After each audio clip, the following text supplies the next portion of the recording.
Hold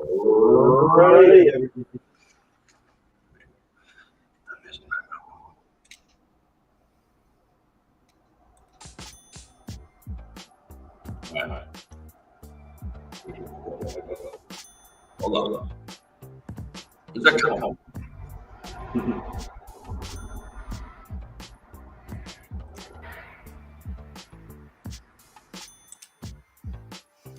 All right.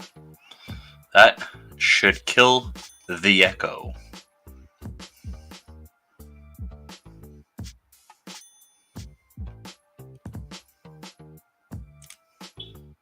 All right. There we go. All right, guys. How are we doing today? Welcome to the stream. It's your boy, Joe. What is today? Oh, today's 4/20, 2022. So happy 4/20, everybody. Hope y'all are enjoying it. If you're enjoying it, enjoy it safe, be responsible, have fun. There you go. Okay. All right. So what do we got going on the stream today? So we got a couple things going on today in the stream. What time is it? It's quarter to 9, I guess, Eastern Standard Time. So we got plenty of time. We got some stuff I want to get done today. Just like in the description, and I'll double check on a couple things real quick.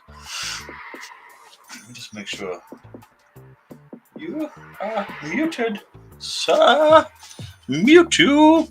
I got a couple things going on today. Slow down. We're gonna be doing some server maintenance.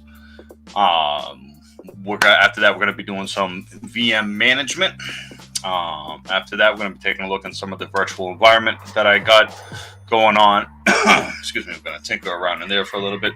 Then we're going to go back over to HacktheBox, back to O'Reilly, do some more studying over there for some more security, ethical hacking. Excuse me, when I cough. Excusez-moi, s'il vous plaît. So, yeah, there you go. So that's the stream for today. Hope you guys enjoy it. I got a couple cool. We're gonna have some fun today. Hopefully the music sounds good. Oh yeah, music should be pretty good. Let me open up the chat to make sure, just in case. All right, let me just check out how everything looks.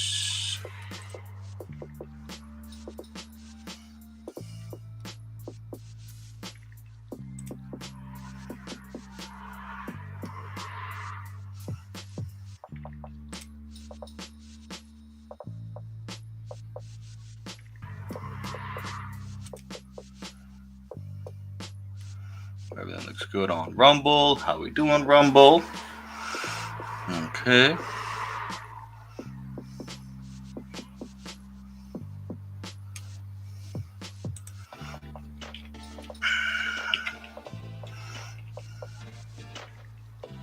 Let's check out the Twitter. I'm zooming over to Twitter today too. Never gone live on Twitter before, so hello Twitter world. There we go. Alright, so that should look good. We are up and going there. Everything's good. Okay. I'm happy. I'm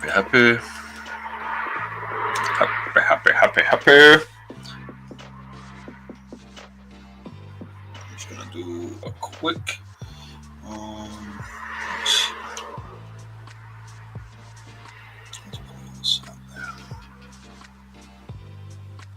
just to see if I can hear it.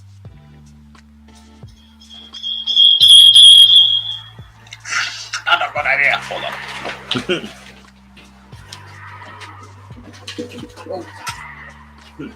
Dum.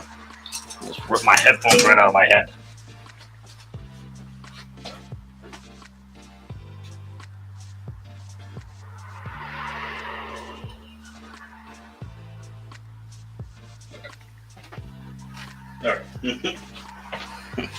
There you go. I just wanted to make sure the sound sounded good.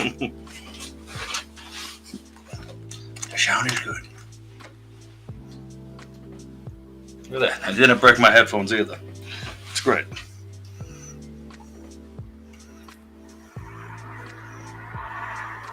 All right.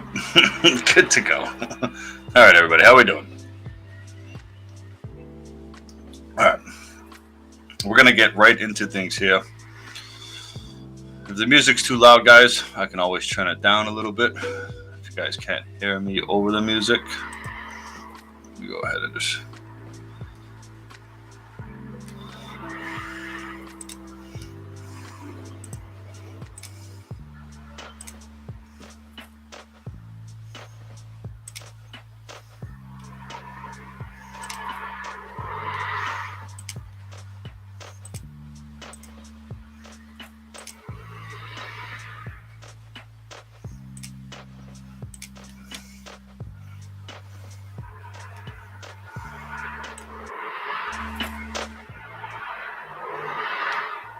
Just a little bit. All right, okay. Just want to make sure that music's not too loud, guys. All right. I can save this for now.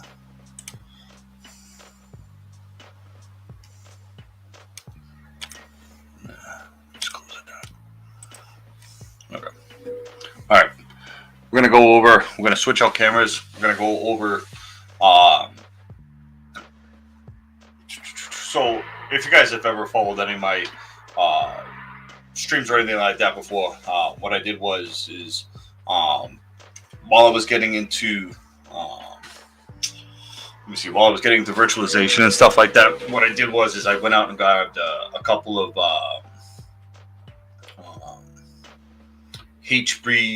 some HP servers and stuff like that. So they're the same servers that I got. I don't know why that doesn't get downloaded. I think it would.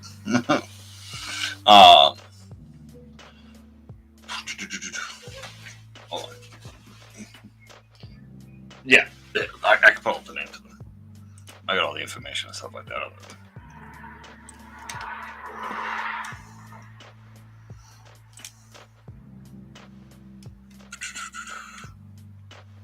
Yeah, so they're HP ProLant DL360Ps. They're Gen 8s. And Gen 8s made them a very unique, in a way where the installation of EXXI was very touch and go. There was only a certain installation of EXXI that would take to the Gen 8s.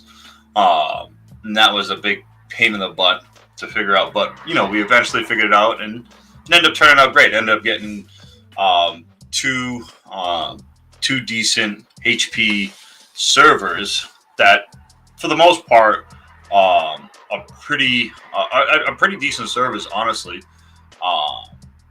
If you can max them out. I mean, I think the max I could throw on those is like 760 gigs of RAM, something like that, or it's 960.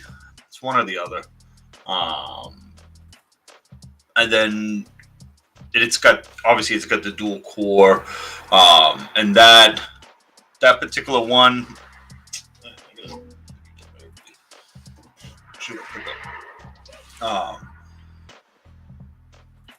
That particular one, I believe I can get I think it's either 128 core or 64 core.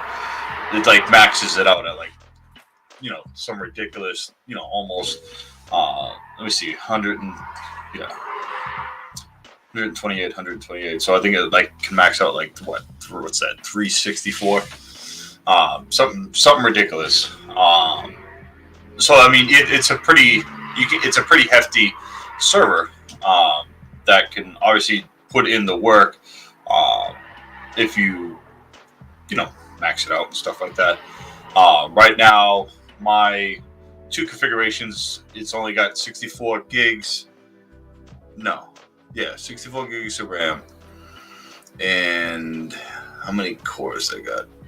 they're 12, so 24 cores. So 24 cores and 64 gigs of RAM. Now, what ended up happening was I was running them for a while, and I was going back and forth and making virtual network tunnels and stuff like that, and figuring out playing with virtual routers, and I was going to get into vCenter and start creating a whole entire just a virtual environment, stuff like that, where if I had an application and that application went down, vCenter has some cool stuff, what's called vMotion, where it could spin up instances and stuff like that. Stuff like that that you can do in the cloud and stuff like that. It's just doing it. I wanted to do it natively, just to get the practice of doing it, stuff like that. Because there are some obviously benefits to creating your own personal cloud and stuff like that. Obviously there has been some issues that have come up with the XXI and stuff like that, so I'm aware of that. But that's neither here nor there. It's all educational stuff. So, what I was running those two servers for a while. I did shut them down. I wasn't using them, but before I shut them down, the one, which is, in my opinion, the older one to the one I have, to the one I originally bought. The one I originally bought, they're both supposed to be Gen 8s, but I honestly don't. I think something's different about the other server that I got. It's not the same model. I figured that out when I was going through, when I was trying to set up the I'm trying to remember now. There's firmware in the servers. Okay, now the firmware that both the servers came with was originally from, I believe, 2012 when they both were pretty much came out of production, because they're from 2013 or whatnot. There has been updates. The last update was like 2018. Okay, but for some reason the second server that I got would not take to that firmware, and I had to get a previous firmware from a 2015. And that the only thing with that is it didn't.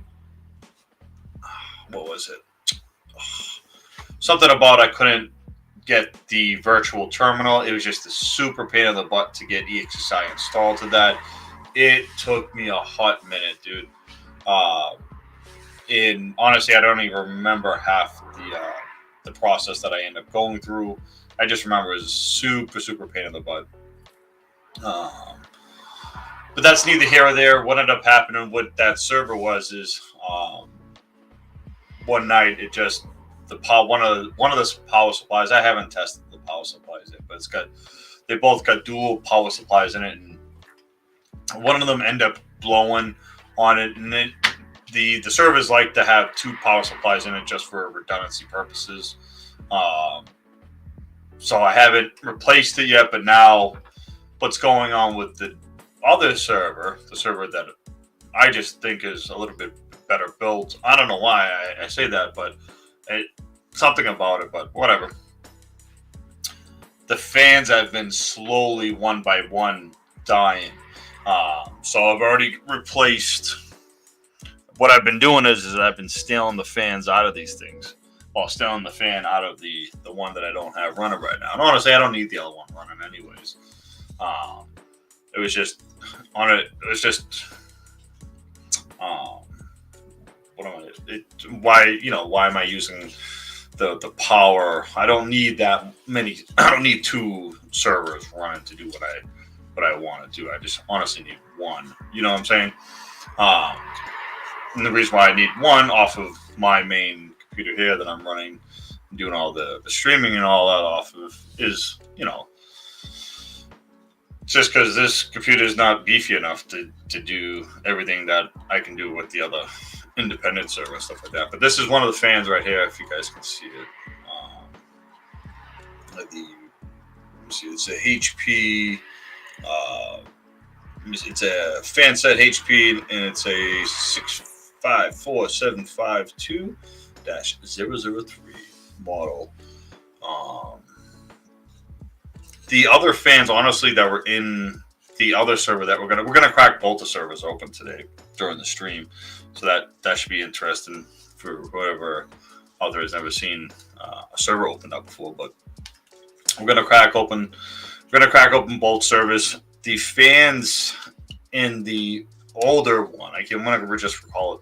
I'm just gonna call it the older one. You're gonna see which one. That'd be the first one we pull out, because we're gonna pluck out. I'm gonna actually pluck out all the fans out of them today. That way I don't have to go back in it and get the fans. And then we'll just mark whatever fans are bad.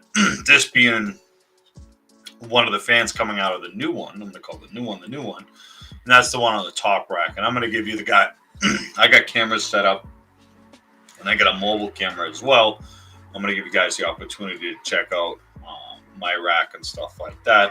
I did stream the rack when I first built it and stuff like that. Obviously, I've moved it since. It's a pretty neat rack. It's a custom. I snagged it off of Amazon. It was a custom. It's one of those ones that are custom length, not custom length, but interchangeable length. Because those HP ProLint servers there are what are they, 36 inches or something? Yeah, 36 inches. They're wicked long. They're wicked long servers.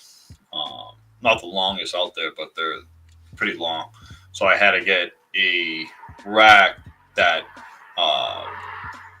has the ability to, go. I think this one can go all the way out to, I think it's 48. It's pretty big, so I think it can take one of the biggest, longer type servers out there.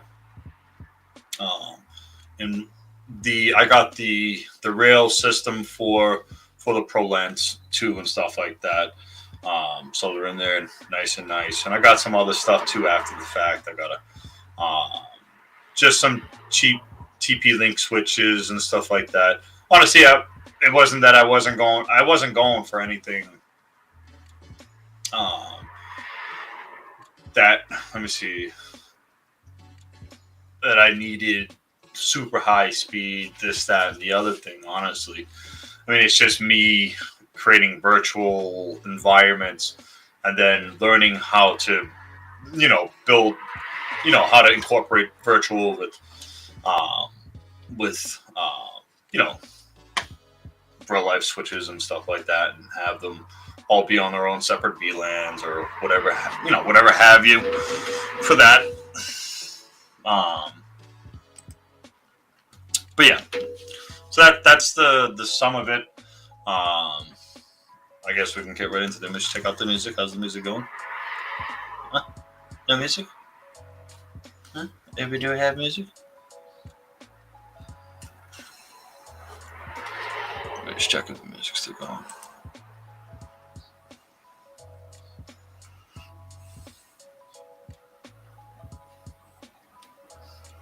It was going.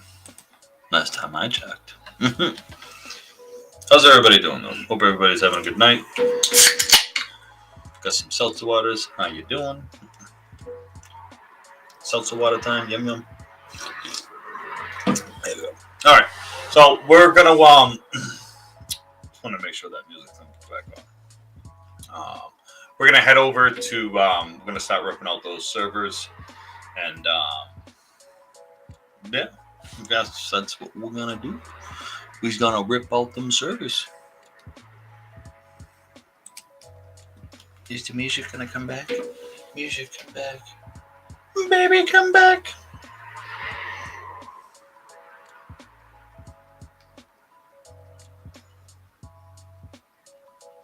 Did I go for too long? Maybe I'll come back at the end of this. It might come back. I'm not gonna get preoccupied with the music. Honestly, if it's gonna do that. Using I'm trying to use a new music, a DMC CA It's by Mulbert. You guys have heard Mulbert. It's an AI generated. So and credit up to Mulbert too. It's an AI generated. I'm not getting endorsed. No sponsorship. No nothing like that from Mulbert. This is just me freely talking about Mulbert. I do have a an account or a subscription, whatever you want to call it, over to Mulbert. Excuse me. But what they do is they have AI. They have an AI pretty much system set up with other that uses beats and loops and stuff like that, created by artists. And you can actually become an artist with them and stuff like that too as well. Let me let me change it.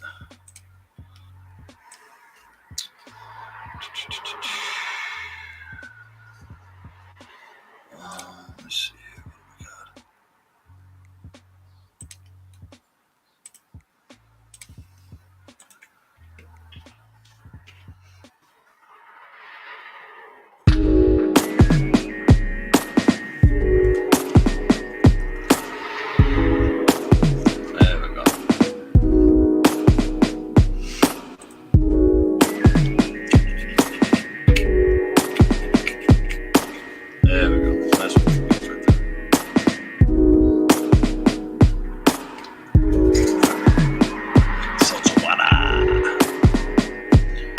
Let's get over now to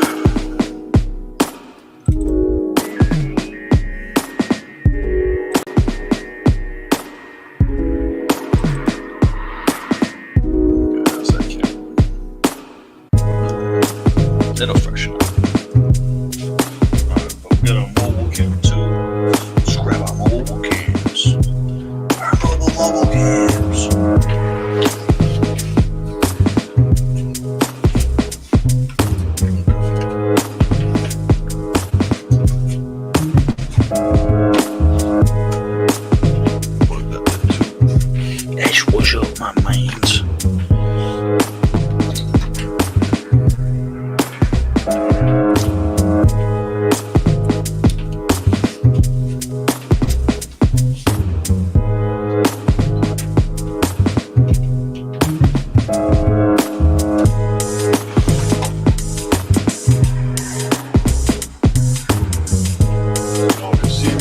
How y'all doing? Make sure you can hear me still.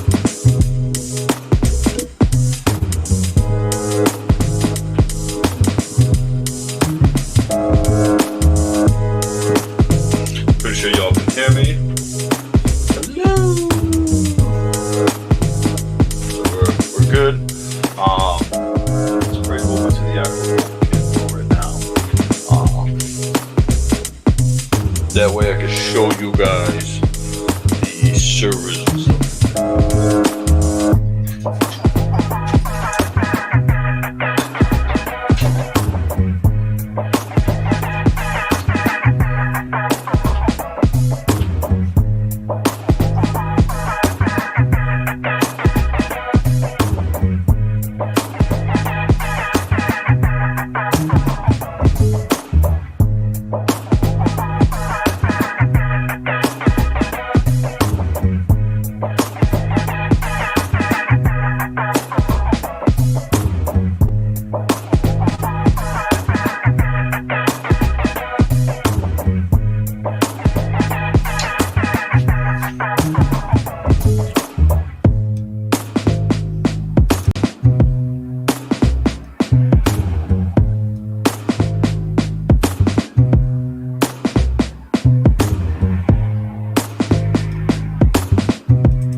Here's our mobile.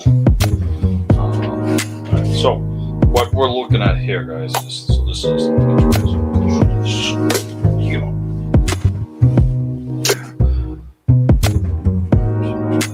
because this is the rack right here. It's whatever starttech.com. Pretty cool, very cool. So as you can tell, on these ProLens, it's got this cool little digital reader on it. You can see that. See, I thought it was 3 too, so it's on 4. So we tell our fan 4. You know what? We're gonna probably replace, because I already replaced 2. So we're gonna go ahead and replace 3 and 4 on this. Right? So it looks like I gotta dust it up too.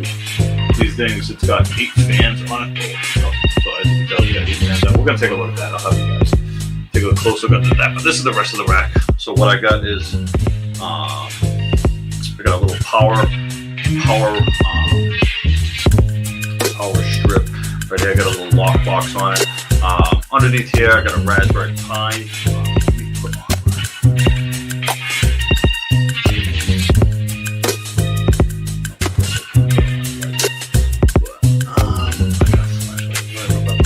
Underneath there, I got a Raspberry Pi. On the other side, you can see it.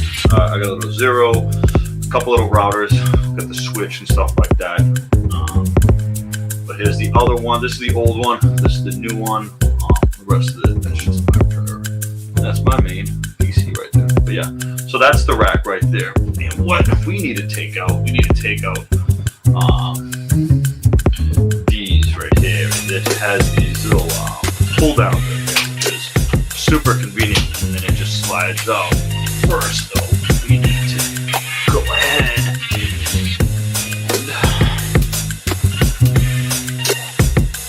everybody? Make everybody sick.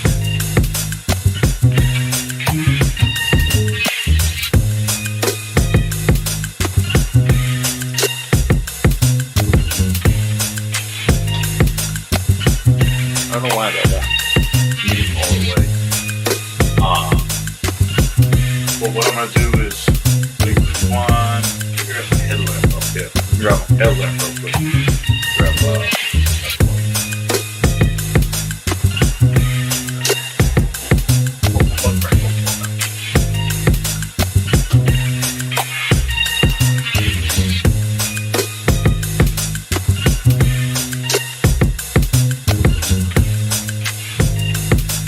I got another light.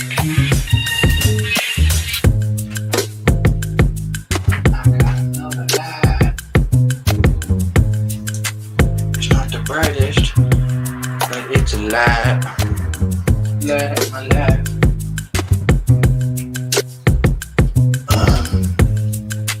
All right, so we'll go back to the mobile. We'll go back to the mobile cam, and I'm just gonna show you guys the back of the server. Show you guys where I'm going to be disconnecting and stuff like that, and then I'm going to pull them out. I'm going to show you guys where I'm going to pull them out and stuff like that. You guys can laugh at me.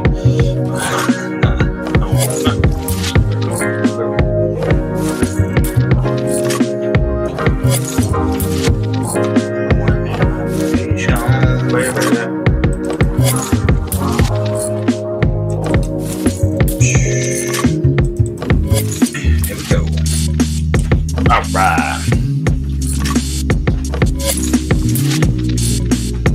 So, like I was saying, so underneath here we have another Raspberry Pi. That's running EX6i as well too. I hope you guys can hear me. Sorry, mesh of cables.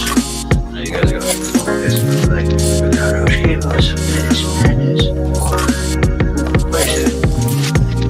Underneath there. Got a couple batteries underneath here is 2. So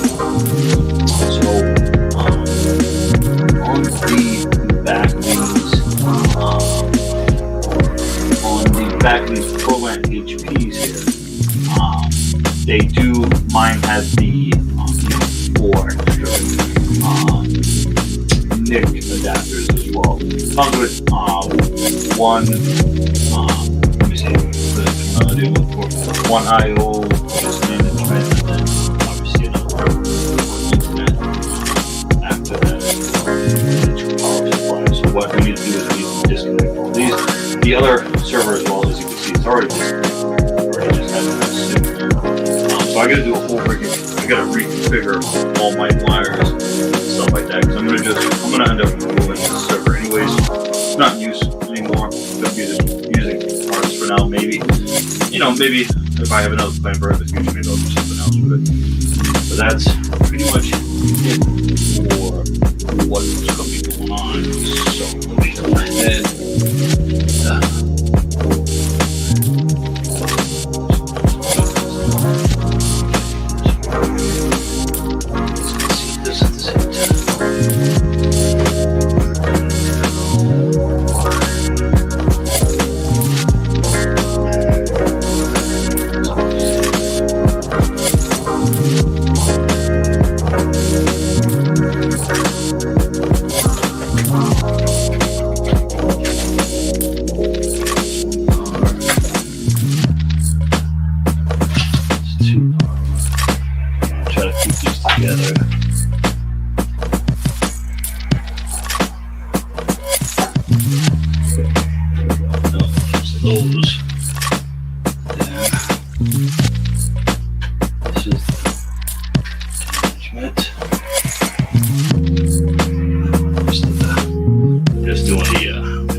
You guys can remember that. So management right there, and then the floor right there. That's it. And then our server's disconnected.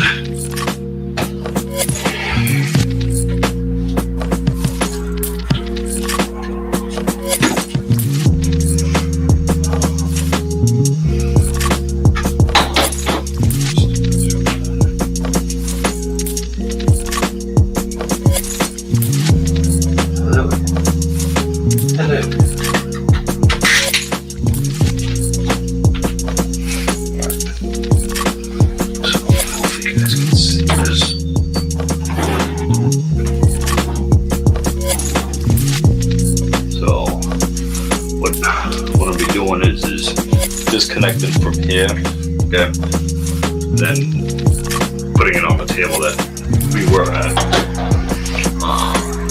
But I'm gonna do the bottom one first, which is this one, guys. You guys can see. I'm gonna do this one first right here, and then I'm gonna do this one. So this one first. I'm gonna take all the ones out of it. Well, yeah, because we're gonna take all the fans out of it, obviously. So that's how easy it is to slide out. It's pretty neat. So, back to see there, don't go nowhere.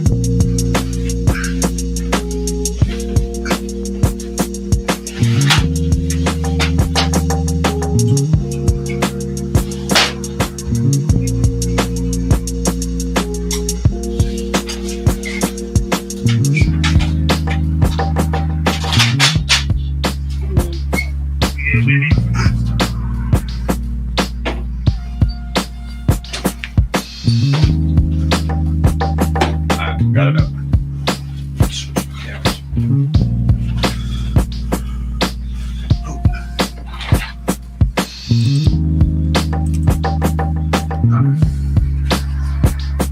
Wait on. Alright, we got the server up. There it is. Might mute myself when I stop blowing it, so you guys don't have to hear all that.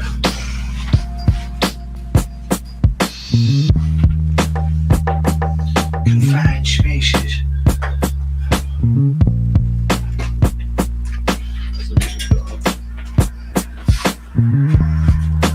Man, I'll tell you, some good beats though. It's over. And it's all DMCA, license free. Obviously, though, they do ask you though for some. There are some requirements, though, you have to follow with them. Nothing inside you guys, so yeah.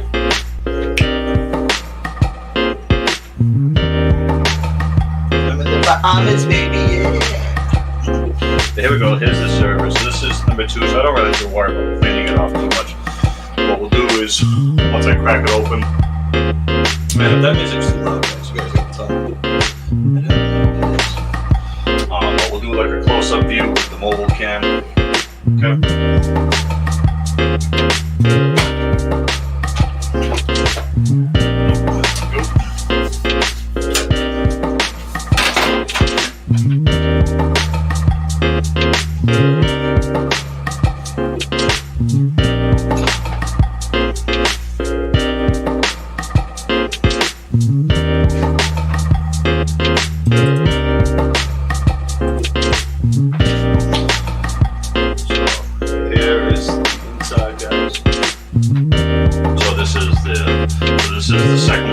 Taken out right here. I did that. Obviously, I could have taken out any, but I did that to remind me that I've already replaced the second one.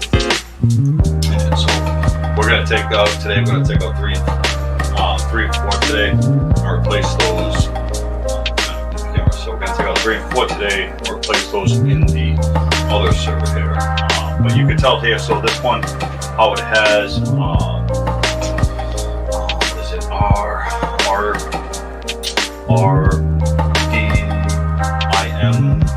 RDI, yeah, for the, man, I should be really where I'm shock prices. I'm messing up. But here are the 2, so here's the first CPU, second CPU right here, the two coolers, and these are the 64 gigs of RAM, but it's only got 2 sticks in each one, so obviously, if I have more of these, I can fill it up. I believe with these ones, though, I can only go up to like, I have it all broken down. I don't remember it all right now. You do have slots for GPUs, though I do have an issue because it's supposed to fit in with this PCIe with this PCIe slot, the 16 slot. I should be able to fit the GTI. I got an older GTIX GPU that I was trying to get my other one. Now I can get it in. I just couldn't close the case afterwards, though. Which is a pain in the butt. But yeah. So this is the inside of a HP server, guys. For those who haven't seen it, inside of a HP server. Pretty neat, though. Oh, right. So there we go.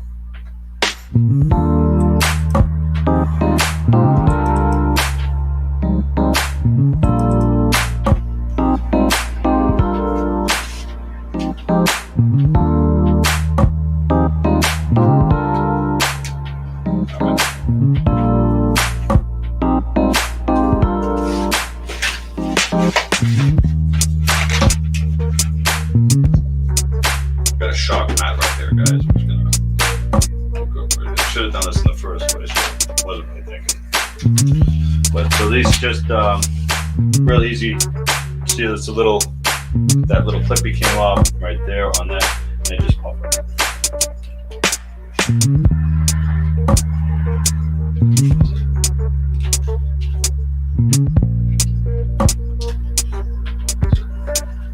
Okay, so that's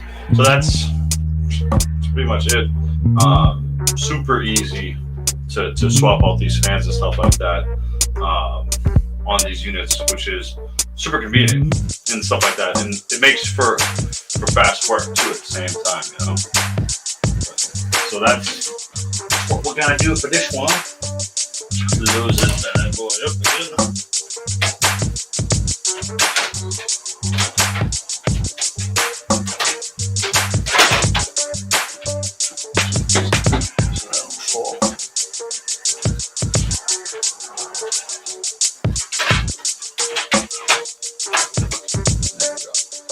This, you just gotta make sure the case is nice on, and then it's got this little push lever right here. Just make sure it's in. Then it's locked in. Good to go.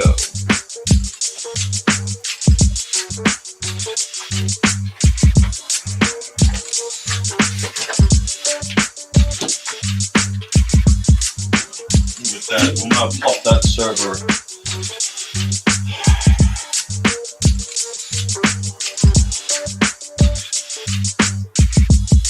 I'm gonna throw it back in. See, I wasn't gonna throw it back in at first, but I might as well throw it. Just throw it back in. Still got no way to put it right now. Makes this stream less complicated too. Let me just do this.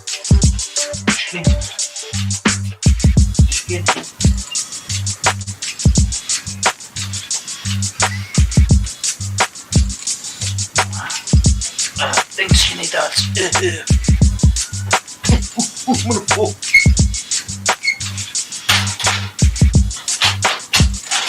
Only fun part is getting it back in it. That's very fun.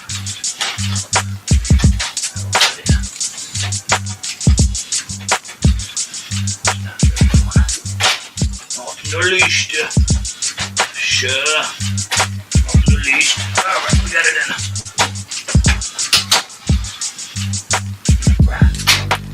Oh, I shook everything. Everything's good. Okay. Everything's okay. Alright, now let's get these other circuits out.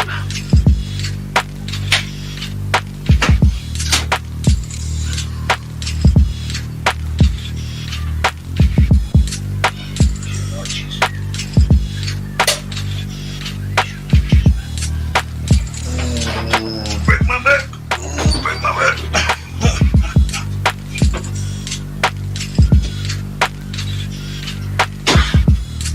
Man, they're heavy too.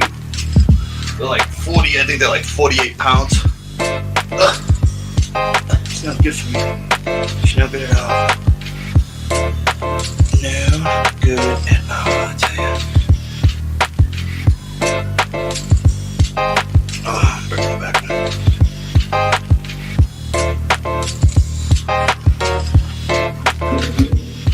Listen to the beats. Beats sound good. Alright. We have our thingy car. Let's see it. This is gonna need some blowing out of.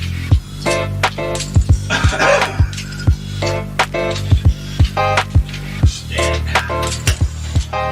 band.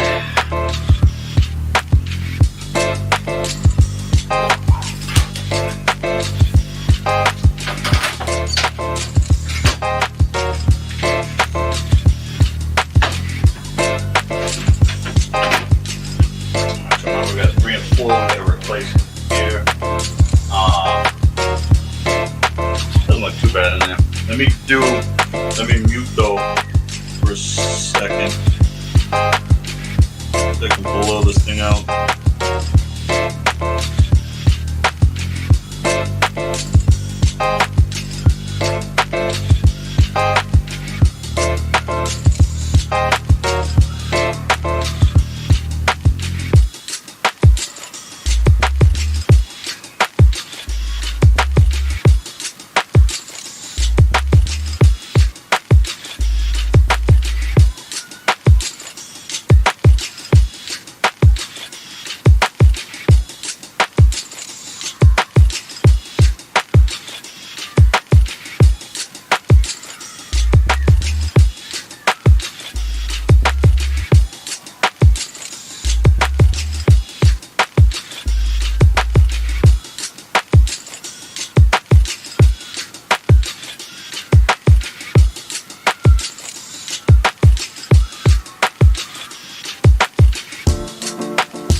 nasty. I didn't use the toothbrush in here. I just brushed it off outside. But I'll tell you one thing, guys. Throw away those canned things of air. That way people start huffing on them too as well. But these things right here, guys, you can get these off of Amazon. I don't understand why these things ain't more popular than they are, but little battery-powered fan, they're amazing. I find them always getting discontinued for some reason, but this is a pretty decent. This was a decent one, but it got discontinued, so I can't even tell you guys to go out and find it. I believe it's a conspiracy theory where the canned air people don't want these things to become popular out there. But if you get your hands on one of these little battery-powered air blowers, these things are clutch, guys. Clutch, I'll tell you. Saves you on money.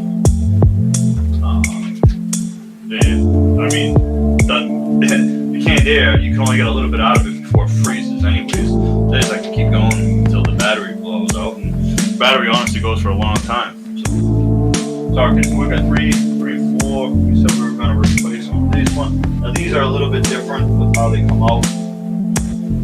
They just pull out.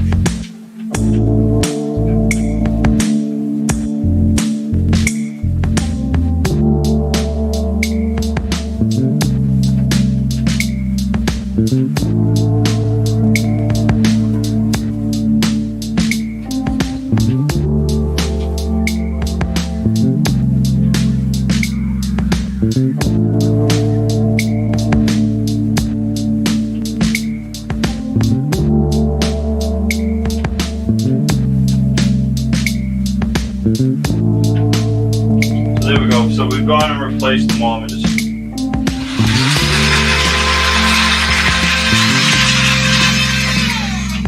So I've gone and replaced the 2. Now it did look like there was possibly 2 that were no good on us. Now we've gone and replaced 3 out of the 8 fans so far on this one server. And there we go.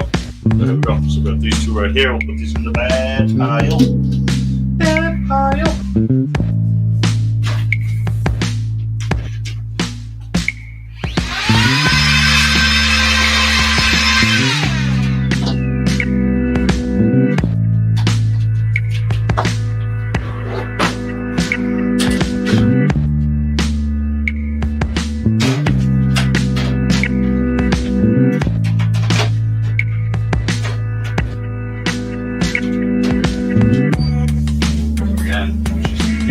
Right. Then it's just a simple snap lever. Good. Easy. Over.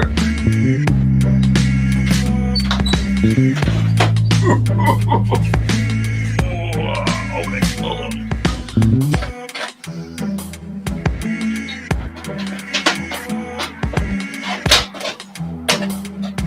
Alright, don't feel me now, buddy.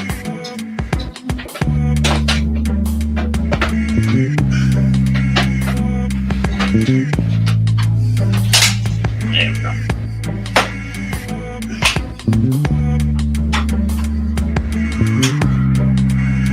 Okay. Alright. Got that in. Give me just 1 second.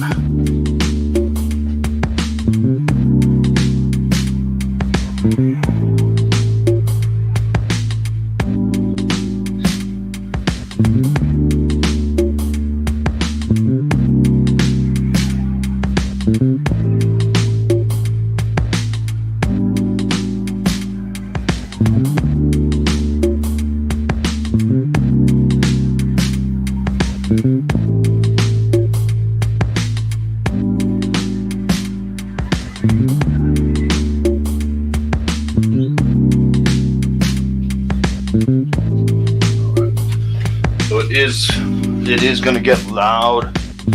So I'm going to go ahead. I'm going to mute the mic now. Because if I don't, you're going to hear that server fire up, and it sounds like a jet engine firing up.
it up now.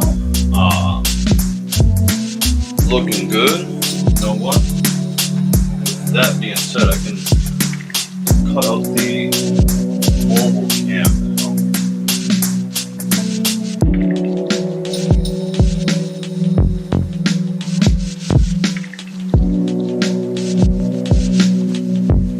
We cut out the mobile cam, so that takes off with that now.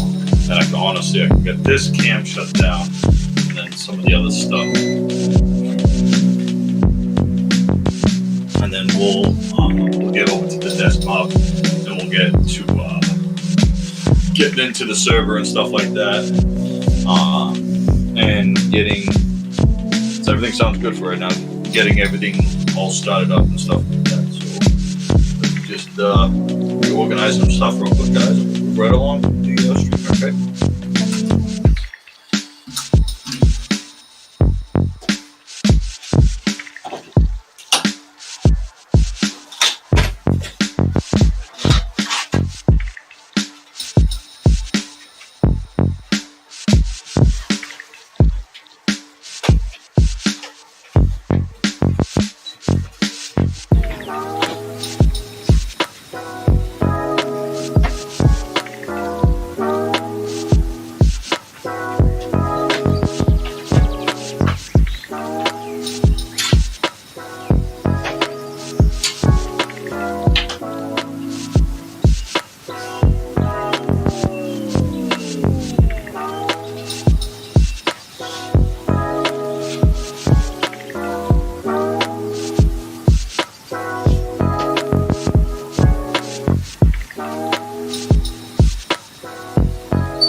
lights. The lights are so bright, they're making me sweat. Don't refuse the light. Don't go into the light. I will go into the light, so.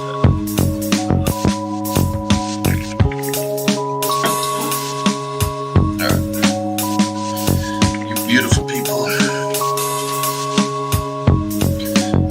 Bad beans.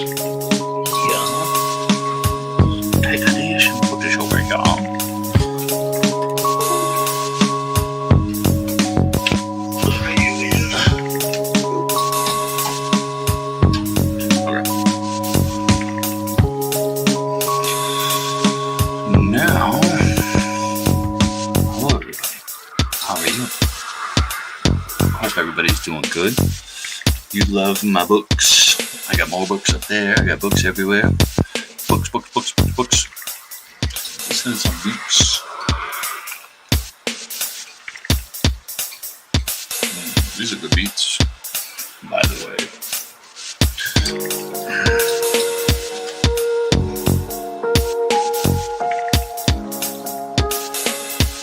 Good beats.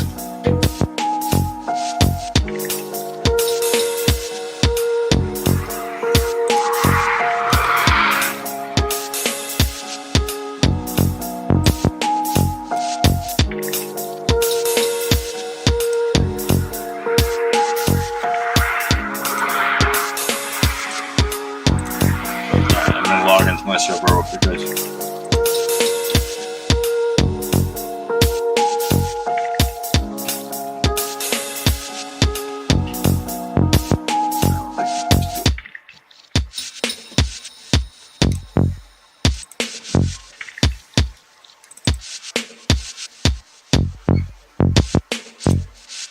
All right, guys. So here we go, right here. So it's in maintenance mode right now because I end up putting it in maintenance mode. Once I heard the fan, when the fan's below, it's like a anxiety-inducing noise. It's like, it woke me up at like 4 o'clock in the morning. But every time I do it, every time it blows, I throw it in maintenance mode and then I shut it down. But I have to go through, it's a little bit of a process. I could automate it, and that's something that, hopefully as I get more advanced, I can, understand on how to do better and stuff like that. But, so here we go. So here's, I know my configurations, my date and time, stuff like that is all kinds of heavy messed up. But it really don't matter. Again, it doesn't do anything, outside of my little, intranet here. So I don't have to be worried about it connecting to the outside world. So that's neither here or there. So we're going to just take this out of maintenance mode. Okay. All right, now we've taken our EXI server out of maintenance mode. I'm going to go over now. These are my VMs that I've got. I've got a list of VMs. Let me see. A couple of them, as all. I mean, if you do any kind of virtualization, you make, I tend to just make VMs just to test some stuff, and then I'll destroy them later. Sometimes they sit around, but for the most part, I've gone through it and I've cleaned out a lot of the other trash VMs that I've had that were just lingering on the system. And what I've got now, it's just some of the stuff that we're going to be, at least I'm going to be going through and using as for education and study purposes. I have Cisco model. I have a Cisco Model Lab server up in here. I also have another. VM that has Docker and does some other kinds of stuff, so I can connect to other machines. Like I have a way. I have external connections out of my Cisco Model Lab server. Not external connect. Yeah, I want to say external connections because what I'm doing is I'm using their breakout server to log to pretty much not root into it, but I'm able to access the labs to my CML server through that, but use another program. It's a Docker container called Guacamole to then open up a terminal, open up DNC, and some cool stuff like that. Then I have a packet tracer server. That packet tracer server has some cool stuff. I've almost forgotten everything that I'm putting on that thing, but it's got some cool stuff on that. I got some cool stuff on that packet tracer server. I got all kinds of cool stuff. I got a code server, all kinds of stuff. I'm gonna get fired up. Well, we're gonna get everything fired up one thing at a time. We've got a system model lab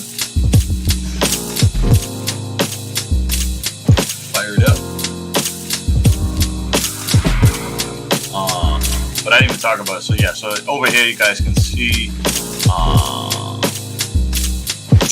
CPUage. CPU, so 12 for 2. So I have 24 logical CPUs in this, and then 64 gigs of RAM. And then for storage, yeah, what do I got? Just under 3.25 gigs, terabytes.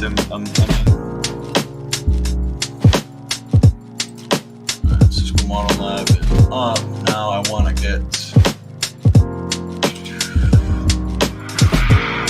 you up.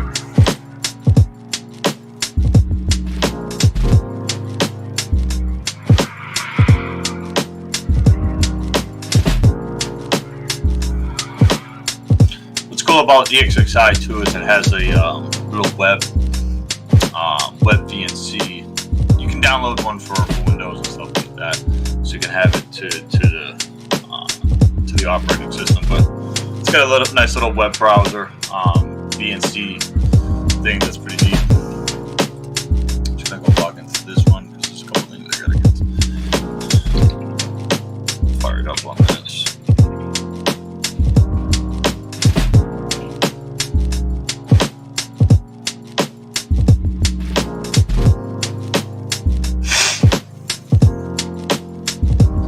I use Ubuntu a lot.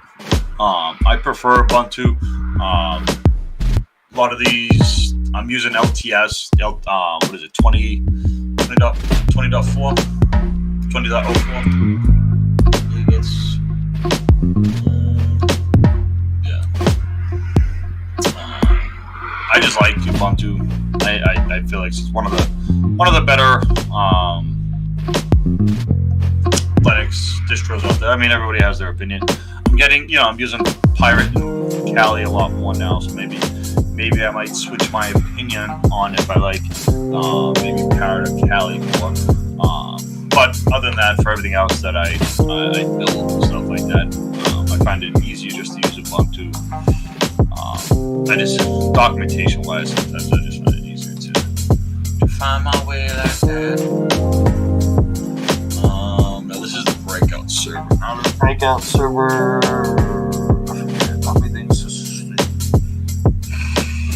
It's just doing that one. That's one thing I'm gonna do too is with this breakout server too. I'm gonna Dockerize it. I want to Dockerize the image so I can just slap it in Compose or something like that. Or Container. Let's just do it in database.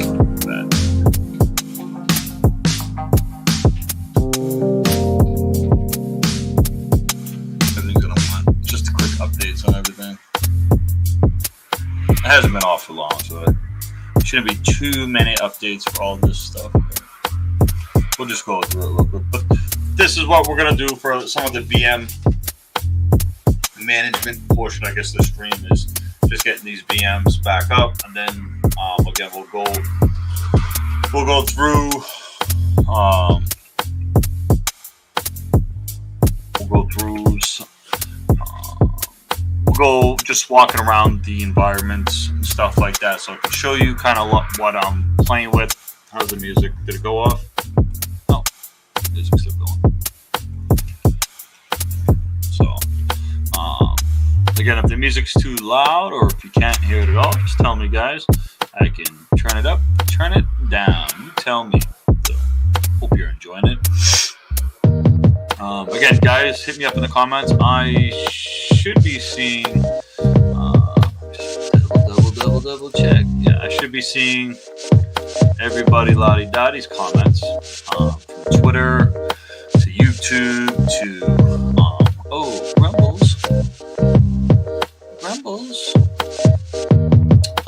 to Rumbles as well. I should be able to see everybody's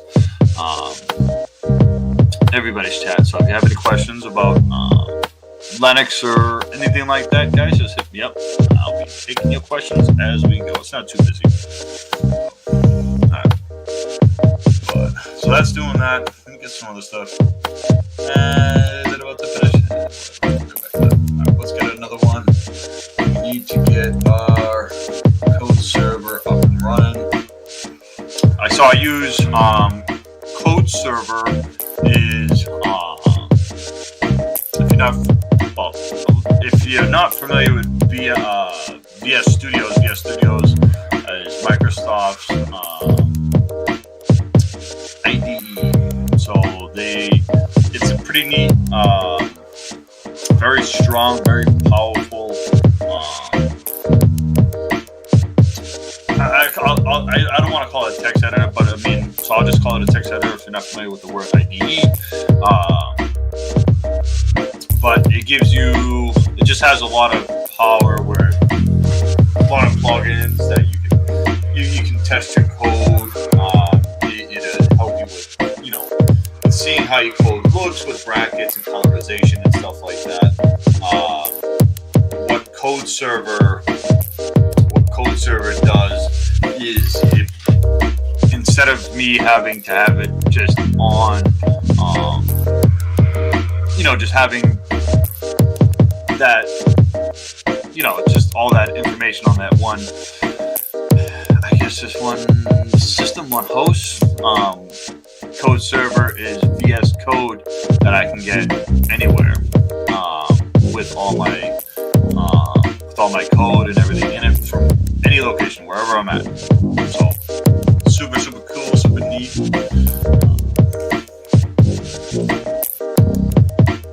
This is about done.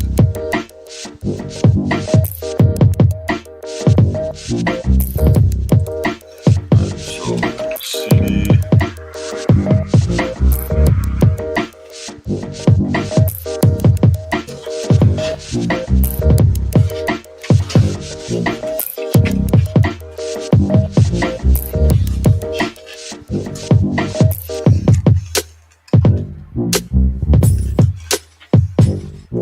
So we're going to CD over to, let me just,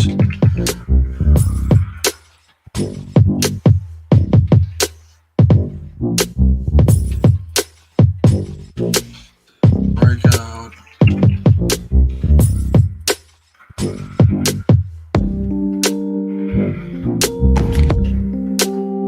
So now breakout's running, and we're good.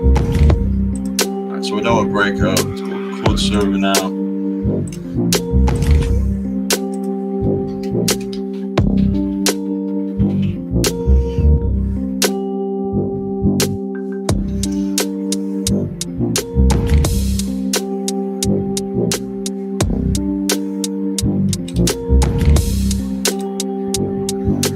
Just give this a quick update.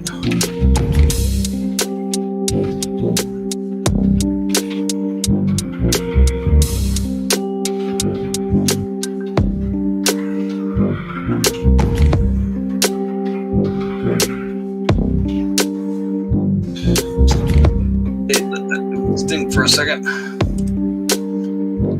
And source. Packet tracer.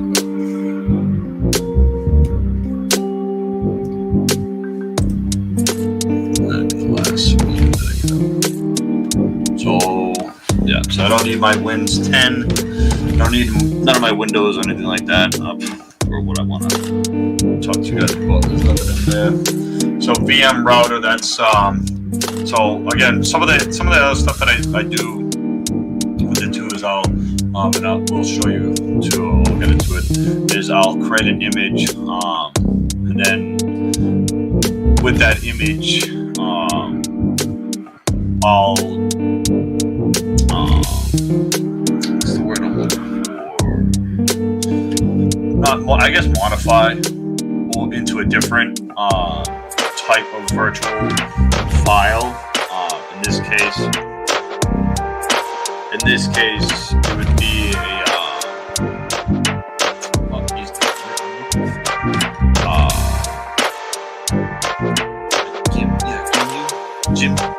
QEMU into a QEMU file instead of like a BDMX type file or something like that, because then I can take those.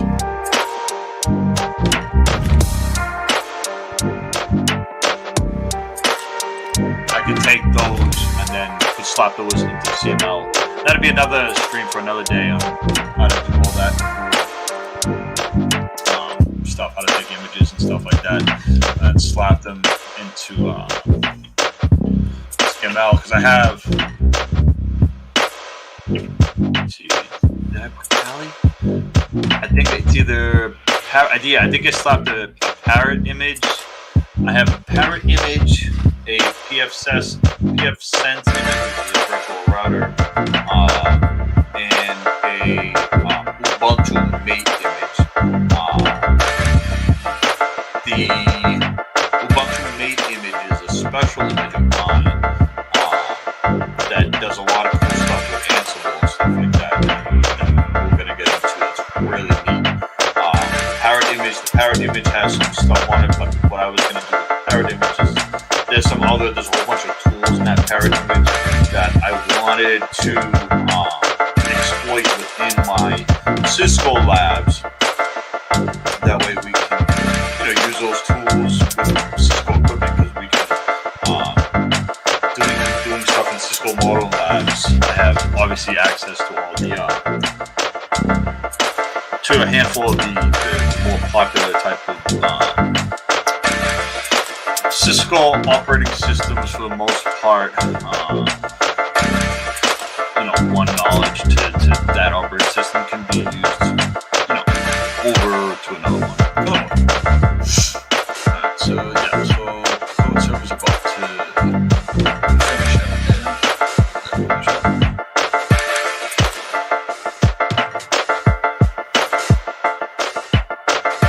How's everybody? Everybody's doing good out there. Keep your file safe, back up regularly. Okay, I'm with it. You got a plan?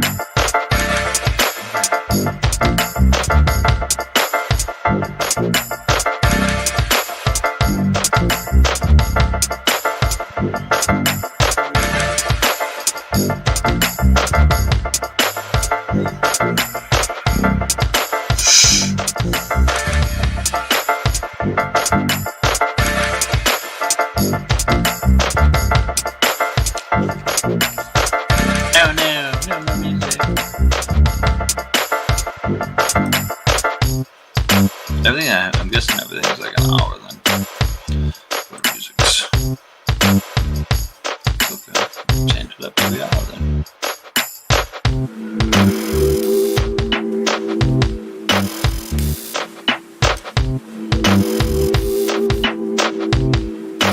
Intelligent techno, how's that?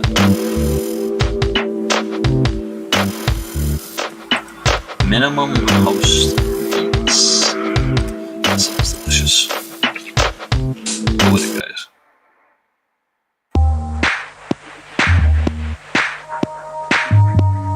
Hearing any dag.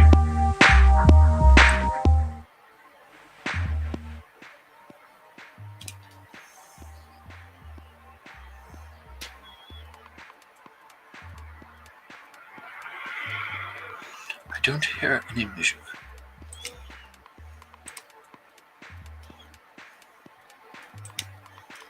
Just good. Okay. It's the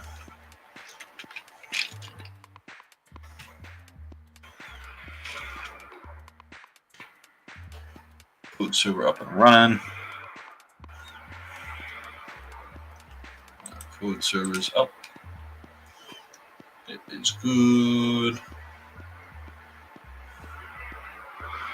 And then packet tracer lab. I don't have to do anything with that. Okay.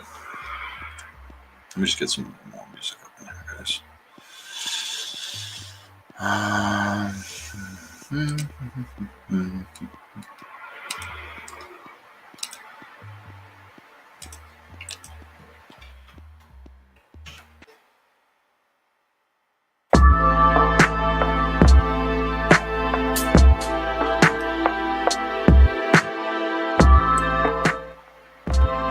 lose my headphones or something? Oh, there it is. Yeah, I did. I lost my headphones. That's what happened.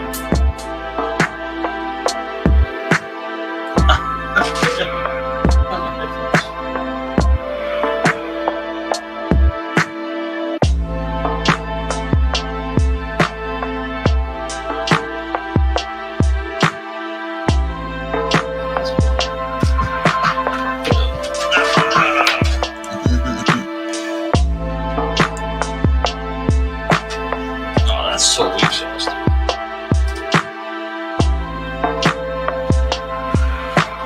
I'm losing my headphones right in the middle of the stream. That's great.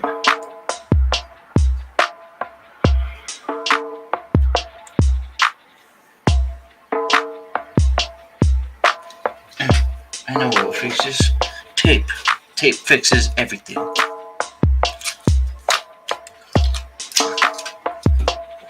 Take to the rescue. Come on.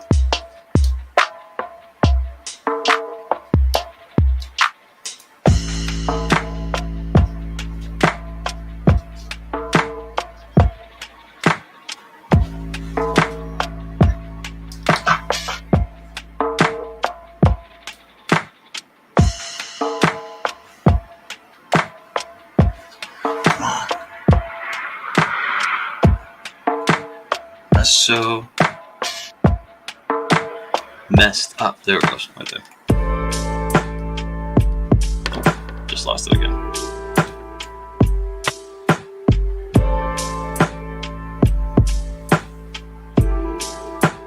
There we go.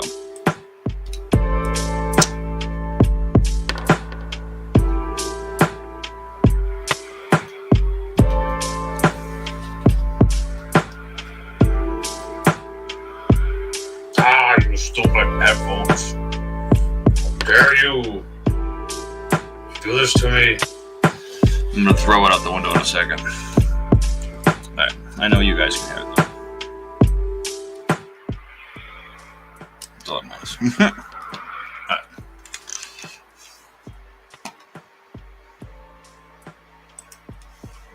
Stupid headphones.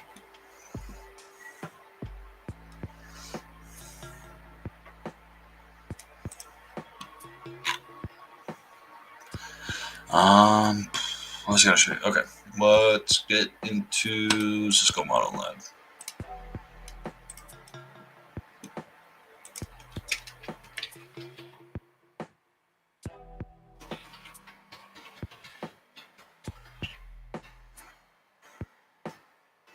So right now I got one lab in there right now. It's a pretty good lab. Let's get it all fired up. I'll show you guys real quick what's going on in this lab.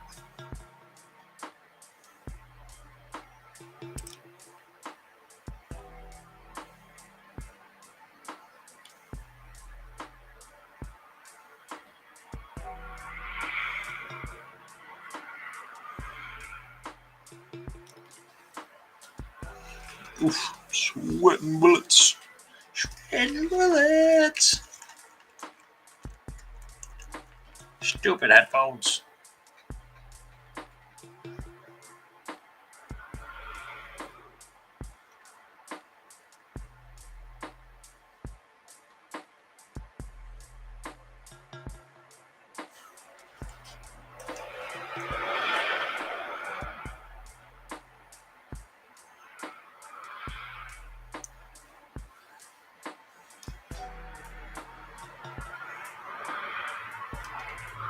Let's get another one fired up.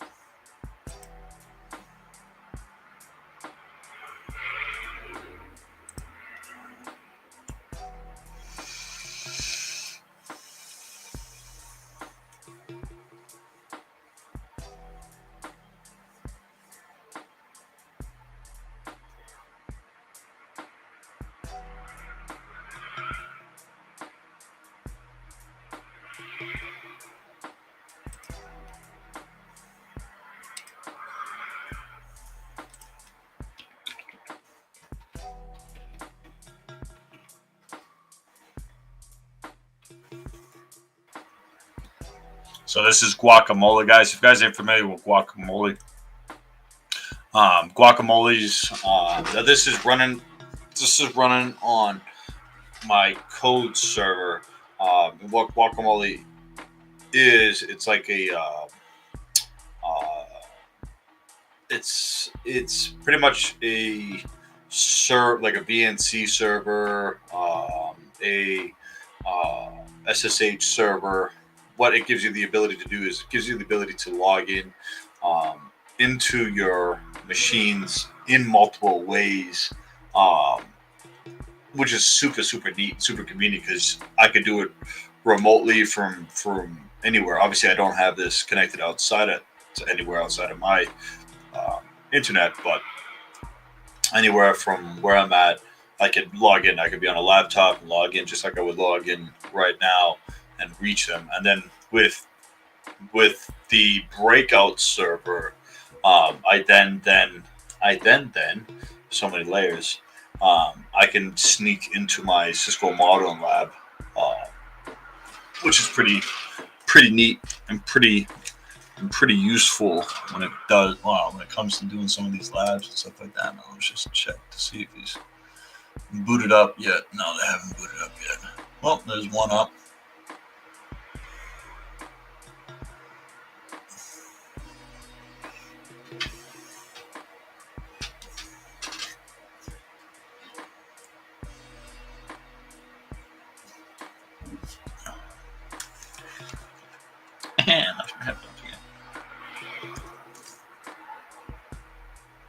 Now we're good.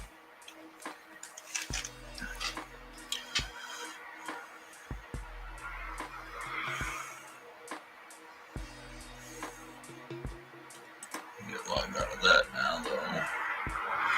Let me pop open this. So this is the Ansible. It's the Ubuntu Mate. These are all the nodes and stuff like that. This is the Ubuntu Mate one. I gotta switch some of the titling around, but this is the Parrot one. And now Cisco Model Lab does give you a Ubuntu image. It's a cloud init image. It's a nice image. You know what I'm saying? If you connect it to the internet,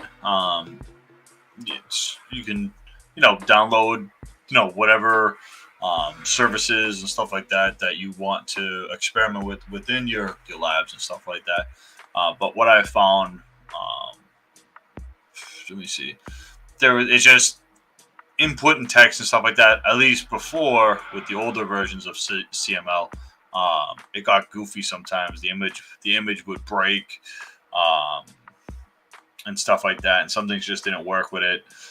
So I found, though, Ubuntu Mate is super compatible with a lot of stuff, just like Ubuntu is. It's like Ubuntu Lite. That's pretty much what Ubuntu Mate is. I think it's only like a 3 gig image, super small. So it is super nice to put that into the lab. So as you can tell, so we have our lab here now. What I can do with Guacamole is I can get into that lab just with a click. Oh wait, I say that, but then I can't, right? I gotta turn the lab on. Breakout server. There you go.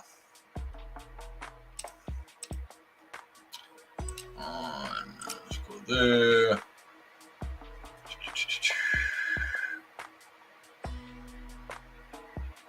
Yes. And now I can log into it. I just had to turn on the lab with the breakout server. That's it.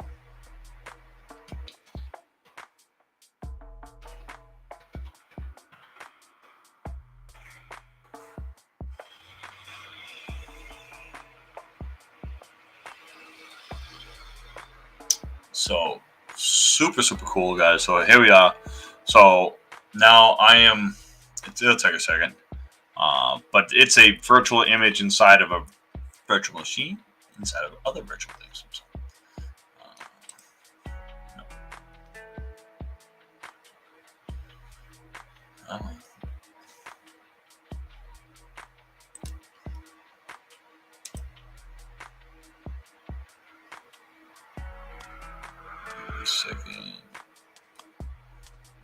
Which one is connected? I believe one. Yeah. Okay.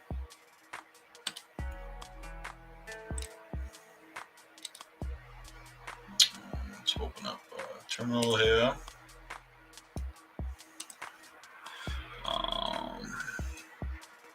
We'll do IPA. What is our IP address? Yeah, 192 10.1.100. I'm guessing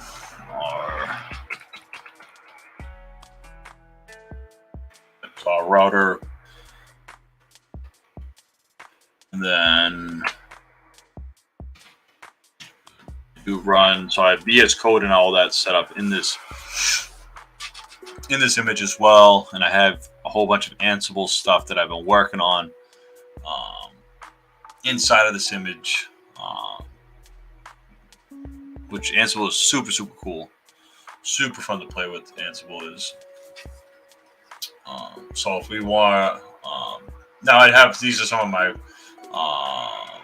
host files. I have some of the plays and stuff like that I was going through this, that I was making.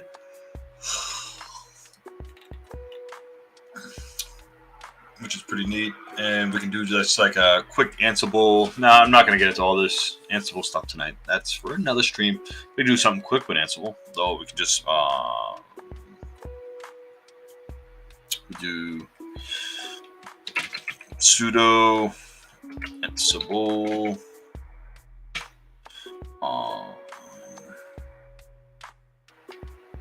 say all dash I host dash m ping.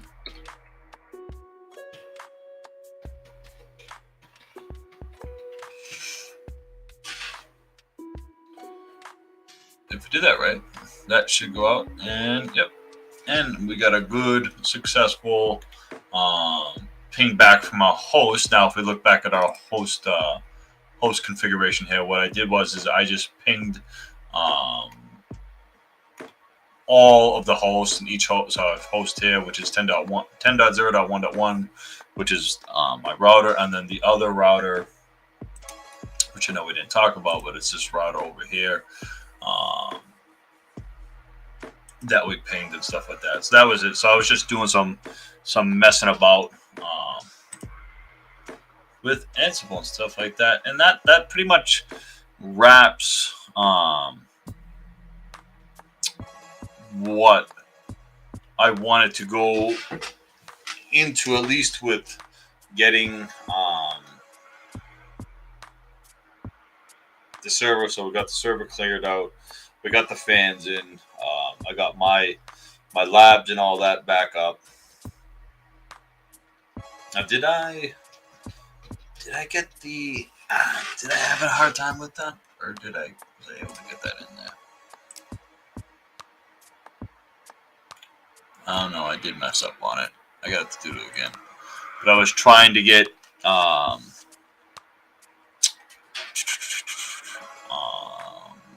pfSense.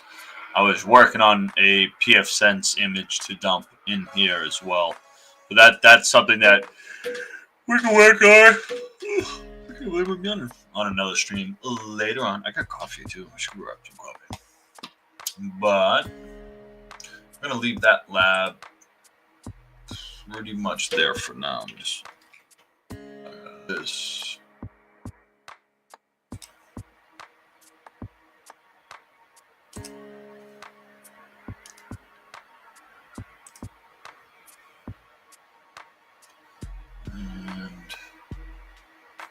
Yeah, I can leave this one for now because I'll work on that. I just have to get logged into HacktheBox, and then we'll go to HacktheBox next, guys.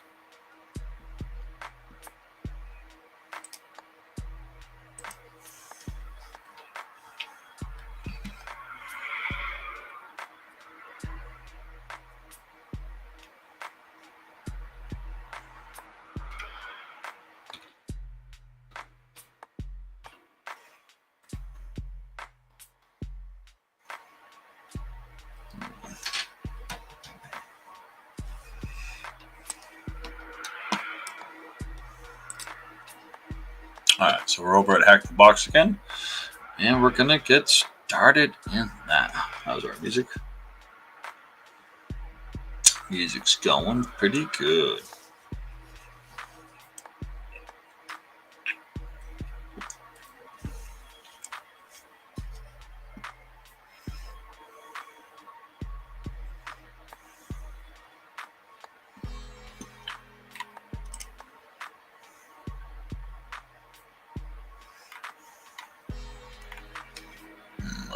So what do we got next?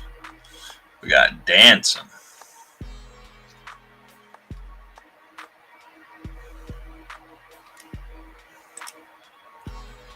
Alright, so this is our next walkthrough, guys. So if you remember last night, we did the fawn, which was FTP.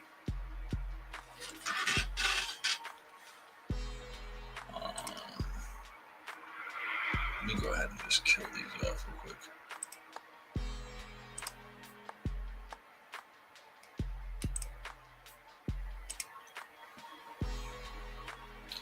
That way I'm not using excessive CPUs that I don't need to be using. Okay, so dancing. Let's get into dancing now. Let's open up the walkthrough. All right, dancing. Prepared by 199. Introduction. There are multiple ways to transfer files between two host computers on the same network. One of those protocols is studied in this examples, and that is SMB. So remember last night, again, we did FTP, File Transfer Protocol. Now we're working on Server Messenger Block, SMB. This communication protocol provides share access to files, printers, and serial ports between endpoints on a network. We mostly see SMB services run on Windows machines. During scanning, we typically see port 455. So port 455. So let's open up some notey notes. Take some notes here. SMB.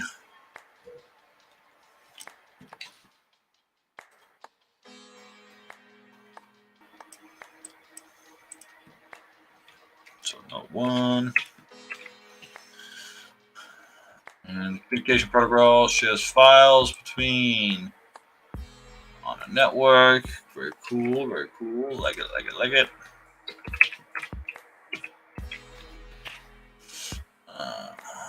Usually running on Windows.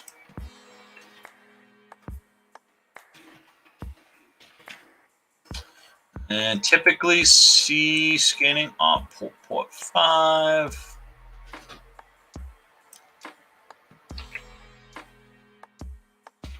What you need?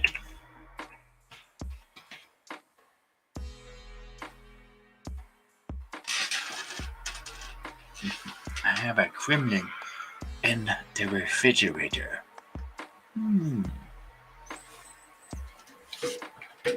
So let's continue. During scanning, we will typically see port 445 open on the targets reserved for SMB protocol. Usually SMB runs at the application and presentation layer of the OSI model. So application and presentation. So that's 6 and 7. So you have session, presentation, application. So that's layer 6 and 7. Let's make a note of that.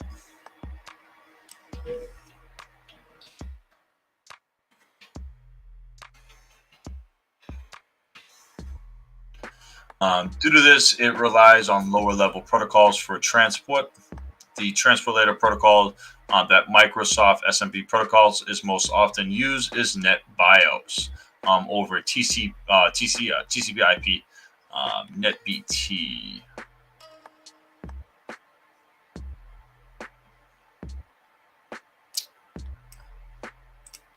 Let's just make a note of that.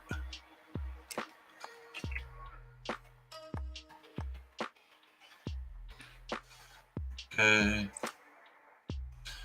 This is why during scans, we will most likely see both protocols with open ports running on the target. We will see this during the immunization phase of the writer. Man, I gotta learn that word. That's bad of me.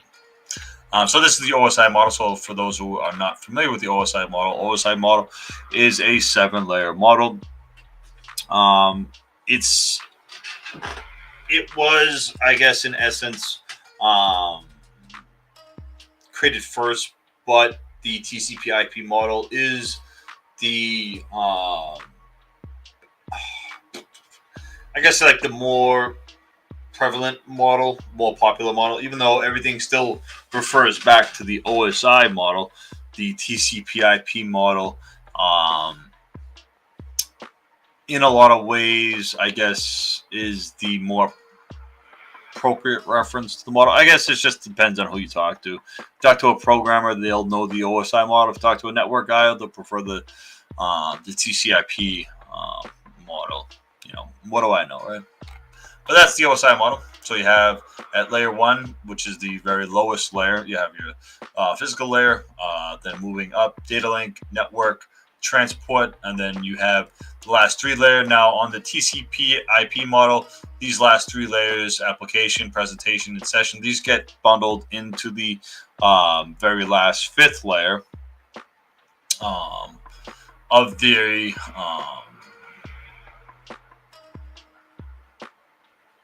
TCP/IP model. Okay, everything else is the same, and it all works the same too.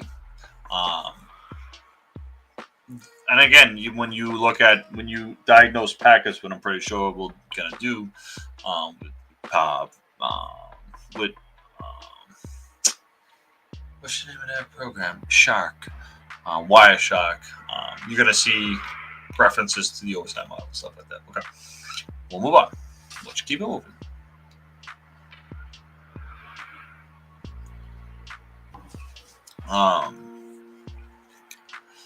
All right, so if you would like to learn more about the OSI model, check out the Introduction to Network. So it has a little link to that. Introduction to Network. We won't get into that tonight. Using the SMP protocol, an application or the user of an application can access files at the remote server along with other resources such as printers. Thus, an application can read, create, and update files on a remote server. It can also communicate with any server program that is set up to receive SMB client requests. Music still sounds good. Oh yeah.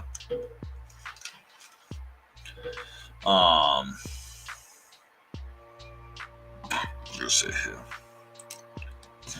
Let me just check out my Twitter feed real quick.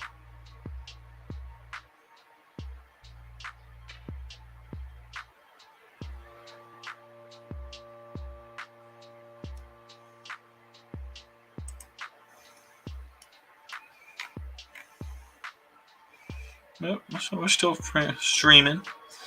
Pretty good everywhere. We're doing good. We are doing good, everybody. All right. Just wanted to check out how the stream was looking, guys.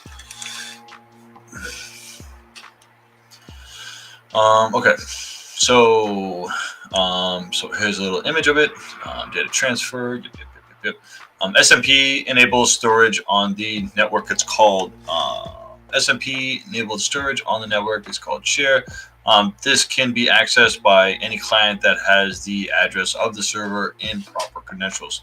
Like many other files access protocols, SMP requires some security layer to function appropriate within the network topology. If SMB allows clients to create, edit, receive, and remove files on a share, there is a clear need for authentication mechanism. At a user level, SMB clients are required to provide username password combinations to see or interact with the contents on the SMB share. All right. So despite having the ability to secure access to the shared, network administrator can sometimes make mistakes and accidentally allow logins without any valid credentials or using either guest accounts or anonymous logins. We will witness this in the following section here. All right, let's get all of our stuff connected up here.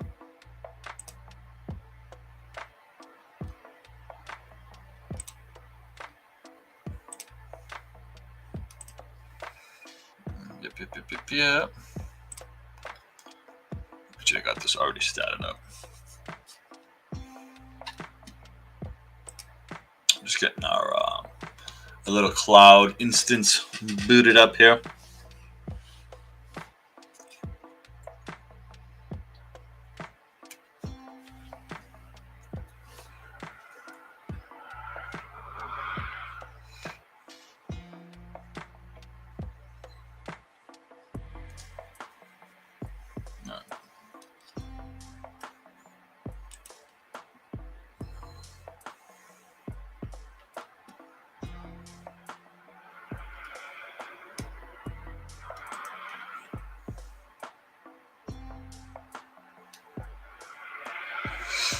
I'm pretty sure you guys don't need the Spectre link. If anybody's interested in that, though, I will provide it.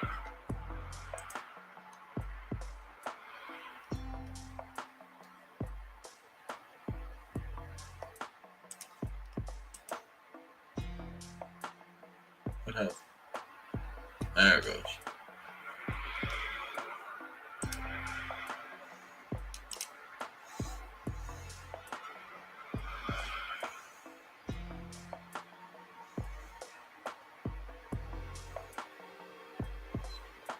Alright, we're getting the spawn machine. Booted up here.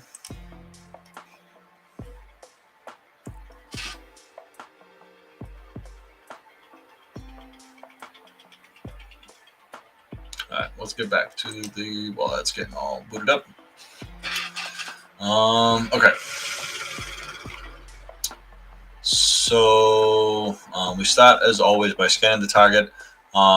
Once we are connected to the VPN by following the command, we'll map the scans of the ports and display the services versions. So we're going to go ahead and we're going to scan. We're going to scan our targets. Once the instance comes up, let's just take a second for the instance to come up.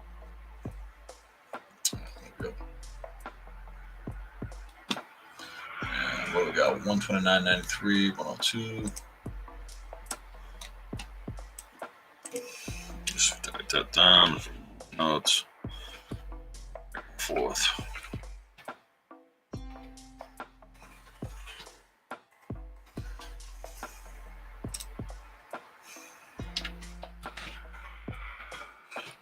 And real quick, just to confirm that we have actual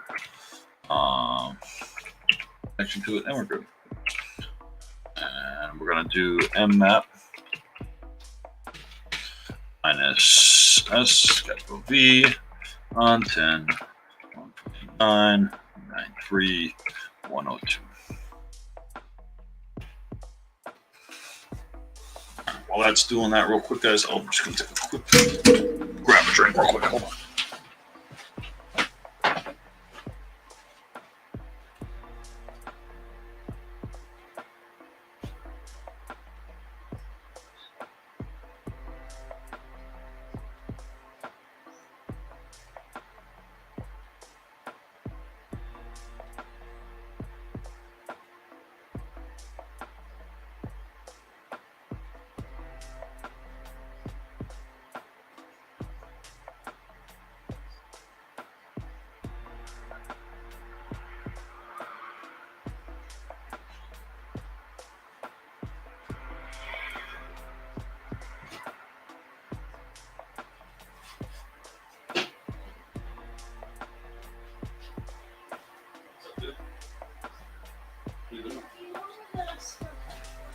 The what? The Snapple apple that was in the fridge. The Snapple apple that was in the fridge? Yeah, it was. So, Hey, Hey, Daddy, you know, your last stream, someone was watching. What are you watching? That was me. You was watching me? Yeah. Oh, dude, thank you, man. I put a like on it, too. Did you? Yeah. How does it sound? It sounds okay. Was the music too loud? It wasn't too loud. It was just, I couldn't really hear what you were saying. So the music was too loud. A little too loud. Yeah, so I needed. Yeah. You So- need to, like, turn it down, but... Do I? So the music is too loud. Then. That's what I was figuring.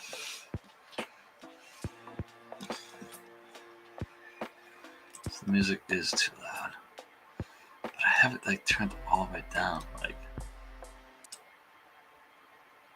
so that's just where it's at. What'd you code it on?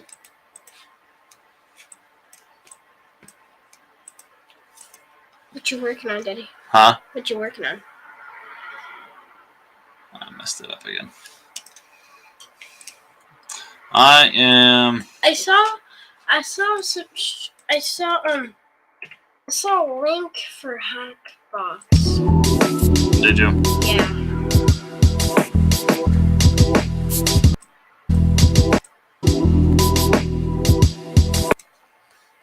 But did you print your link?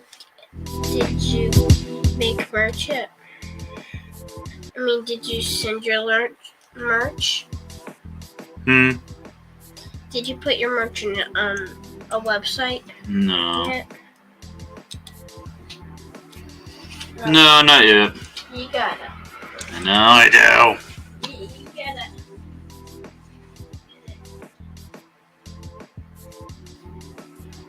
Alright, let me do this then. Since obviously that's...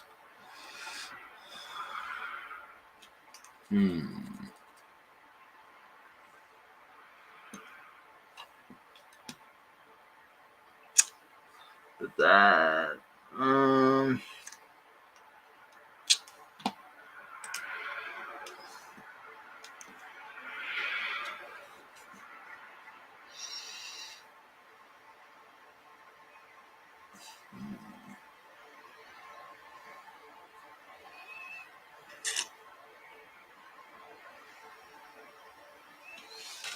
Just trying to think how I can play that now.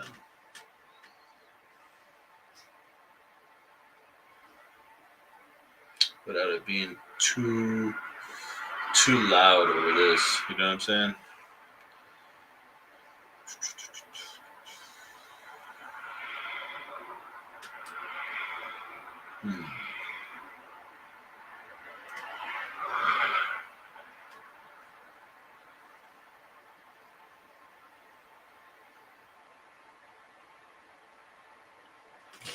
Let me try this then.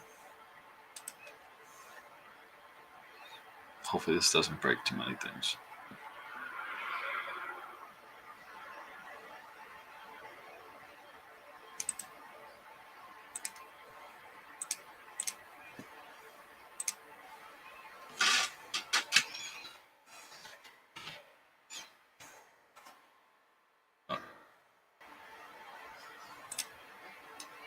Let's close that down. I'm gonna add in a source.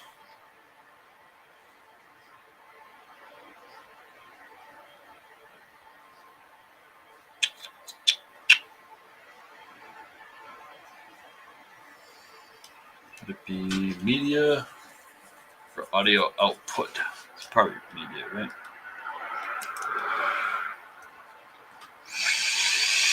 I'm gonna call it stream. Go with me, guys.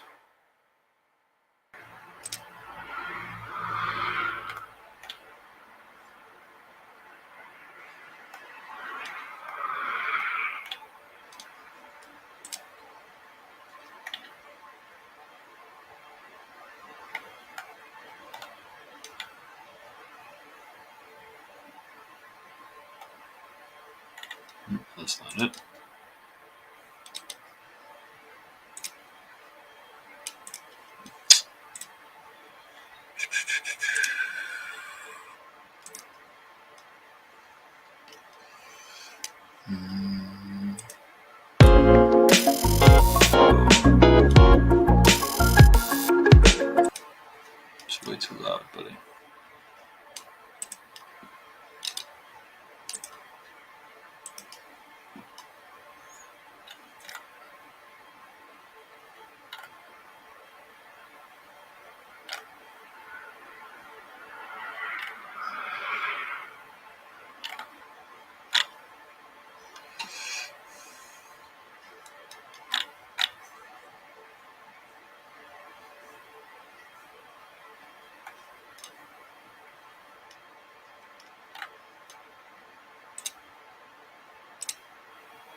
How do I?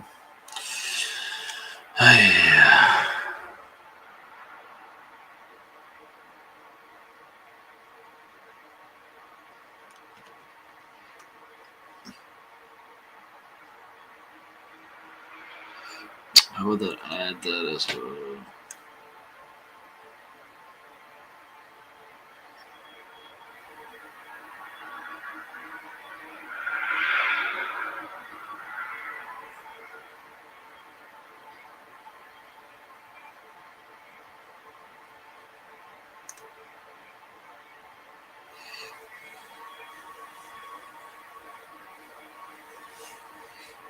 I guess that would be the way to do it. Huh?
Yeah, it's not gonna work.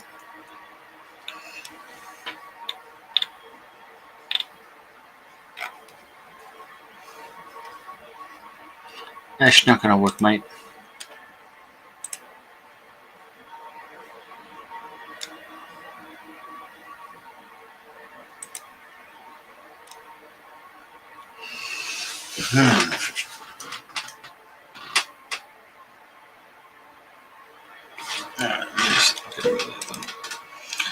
instead of messing around with this.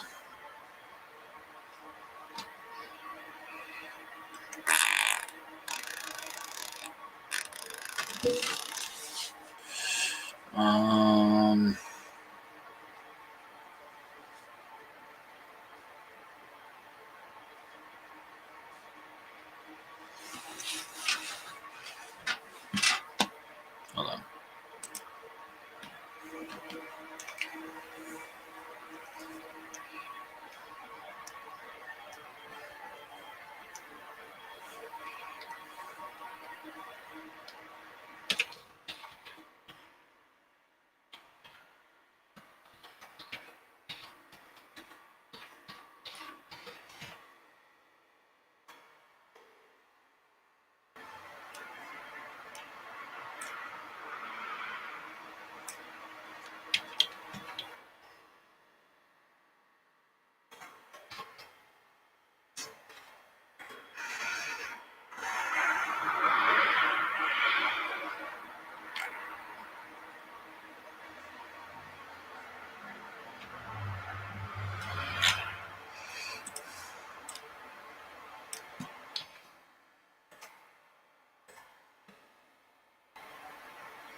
Is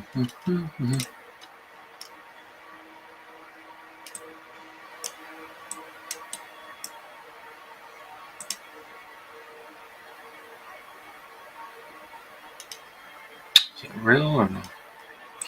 I'm guessing it is not real.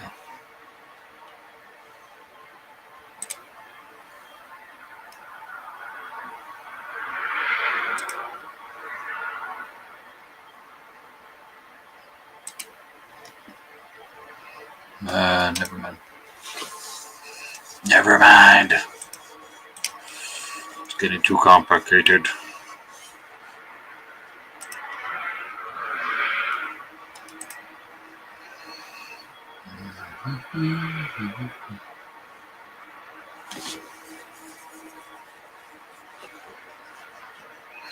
It stinks that I can't put a URL on here.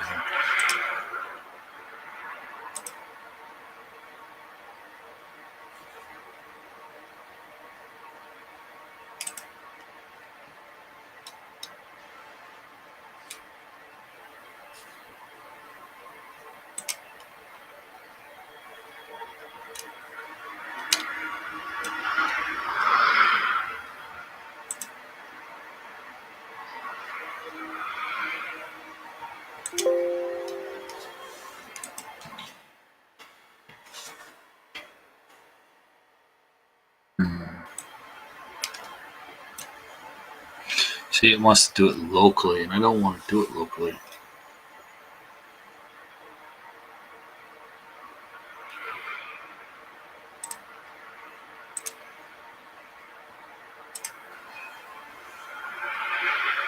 Same thing.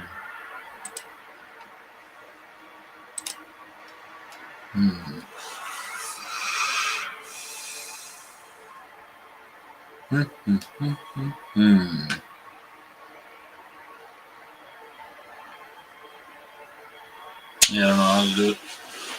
I don't know the other way to do it, I guess. Okay, let's finish this up then.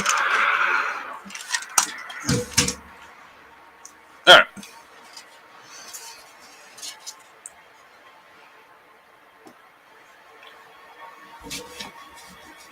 Thank you guys for bearing with me while I kind of walked through that. Stinks though is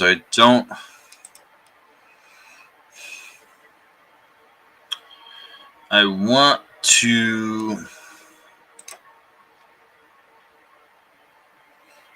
to be able to get you guys music. But I want you guys to be able to hear me though at the same time.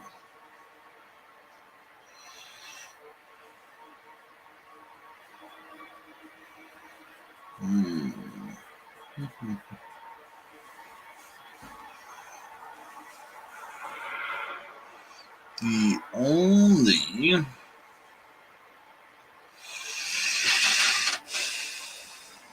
I guess I can do it in OBS. That would require me to be running OBS as a virtual. I guess we'll just do that for next stream, and I'll just test it out if it works correctly. It's okay. I guess it just gives me more control over the audio and stuff like that I need. That way you guys can hear me over the music. You know, and I know you guys don't want to hear me though, right? Joke. All right. Let's go back. Let's take some quick notes. What we got here. So we did Nmap. What did we get? So we got a couple services here. Couple ports open up here. So 135, 139, and 445. Open. So we have MSRPS, NetBIOS, and Microsoft DS.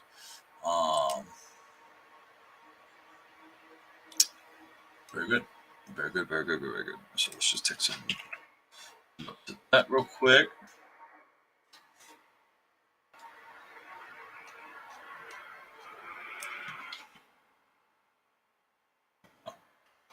My bad.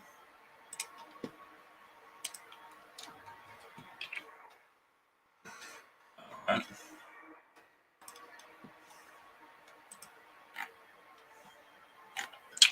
All right, as previously mentioned, from above, we observed that 445 SMP is now running up, which means that we can have an active share that we can potentially explore.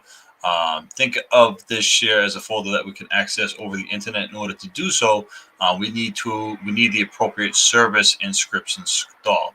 In order to successfully enumerate share content on the remote system, we can use a script called SMP client. If the script is not present on your virtual machine, you can install it by typing the command on the terminal. It just gives you some commands. SMP client. Now let's just make sure that ours is. So we already have SMP client already installed on us. Very good. If the terminal output is the same above, it means that you already have the latest version of SMP Cloud. If not, you can proceed with the installation. What next? Our next step is to start the contents of the share on the phone on the target case. SMP client will attempt to connect to the remote host and check if there are any authentication required. If there is, it will ask for a password for your local username. We should take note of this. We do not need to specify a specific username to the SMP client when attempting to connect to the remote host. It will just use your local machine's username. So it's going to use your local machine's username when it attempts to log in. Take my hat off. I don't need it anymore. Let my hair hang out.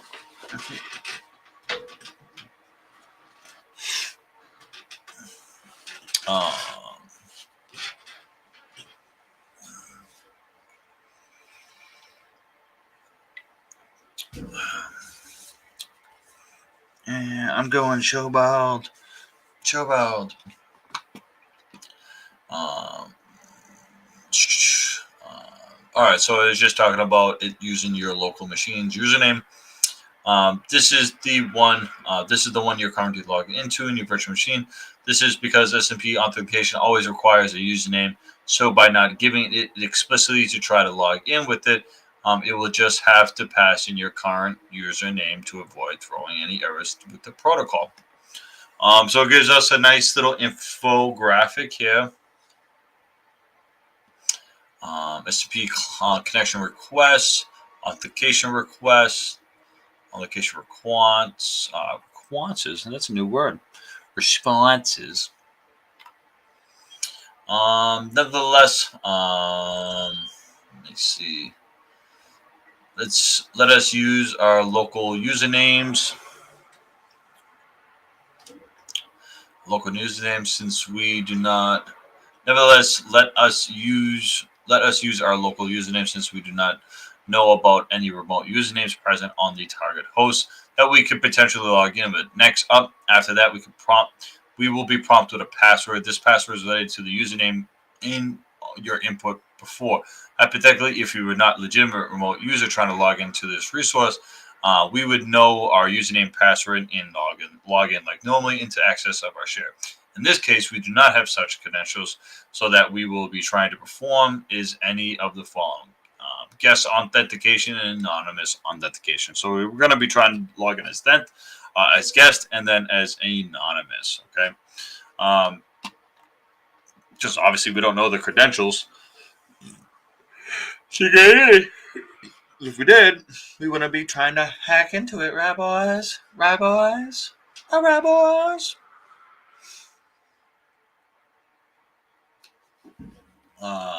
Any of these will result in us logging in without knowing the proper username password combination and seeing in the file sorted on the share. Let us proceed to try that. We have the password filled blank. Simply hit the enter to tell the script to move along. So we're pretty much going to try to say without entering in a password.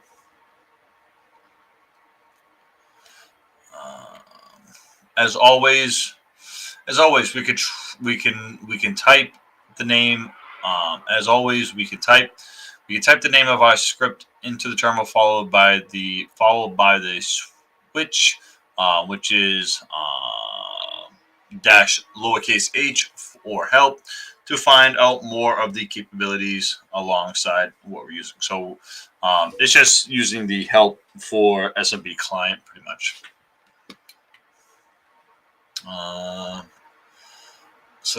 Selecting. Oh, so we have a. So there is a. So we have SMB client.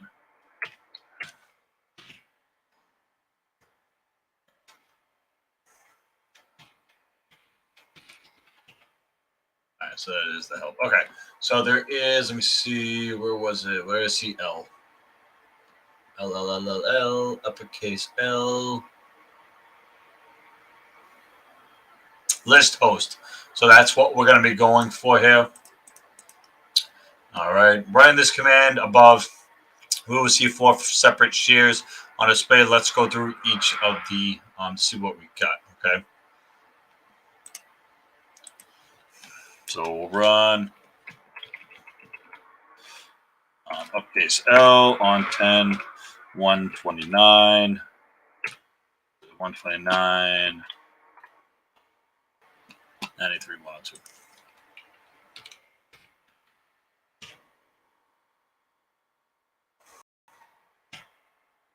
All right.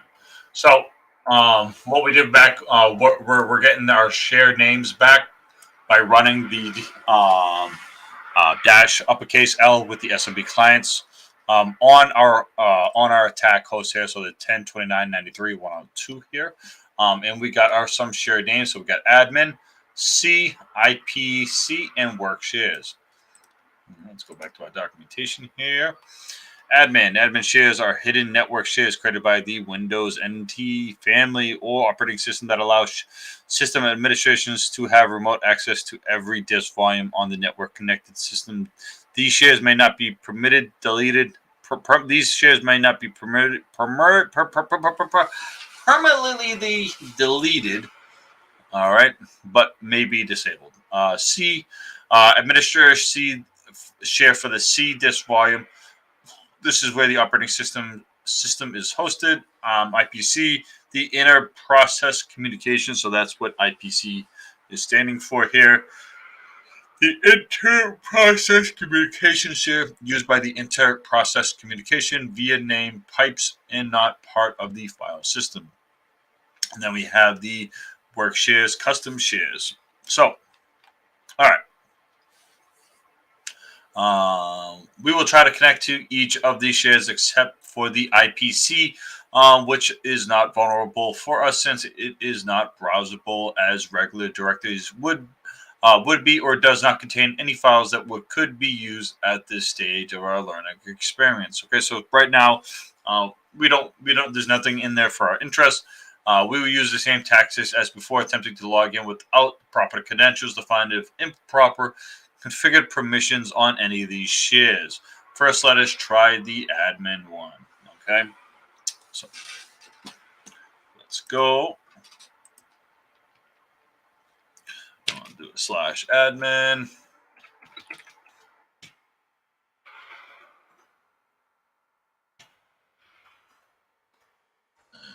me see. Oh, I gotta do double //.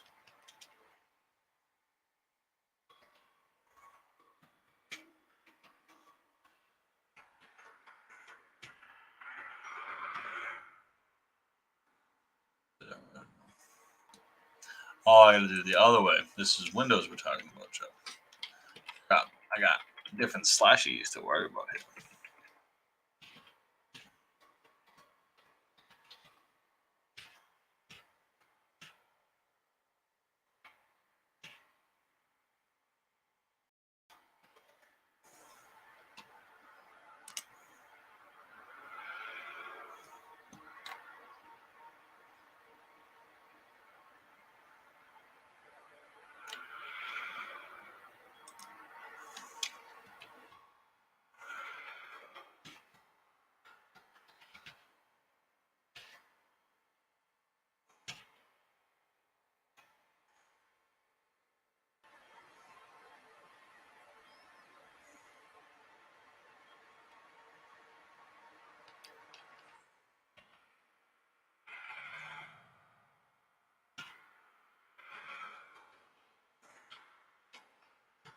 I'm just messing around, guys.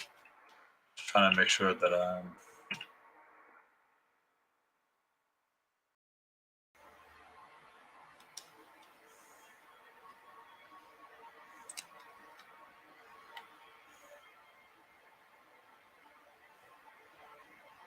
feel like I'm doing it right.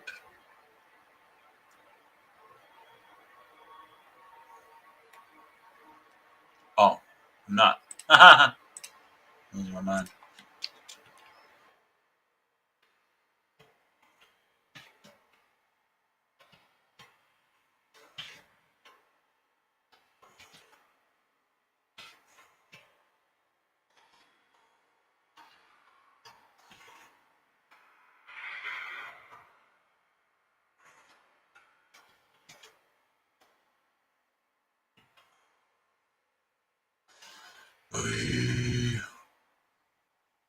What am I doing wrong here, boys?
What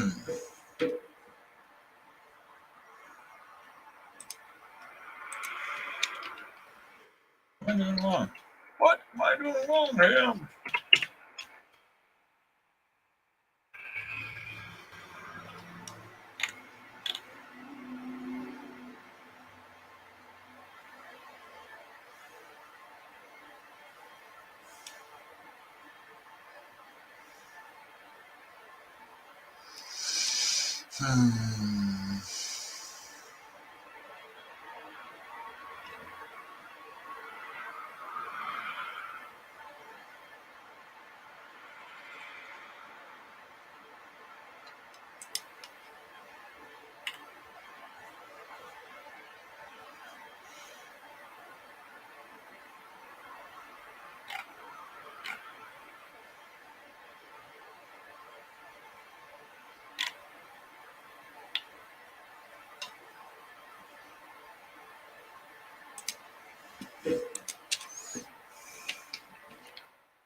Really needs all those slashes.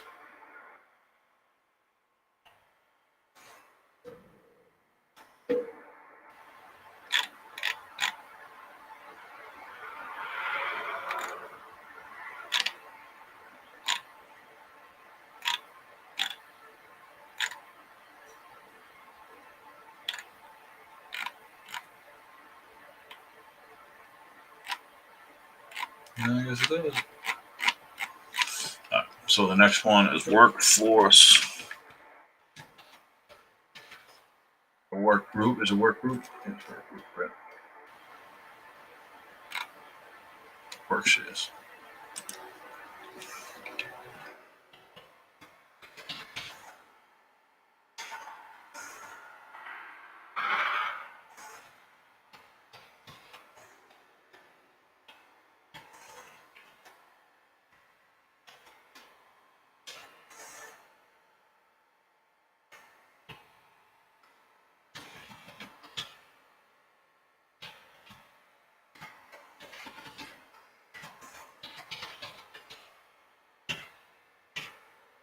All right, now we're in.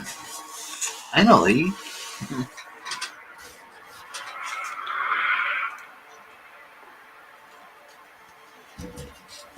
That is one thing to note, though, about SMP with the slashes. So many slashes. I don't know why that is. All right.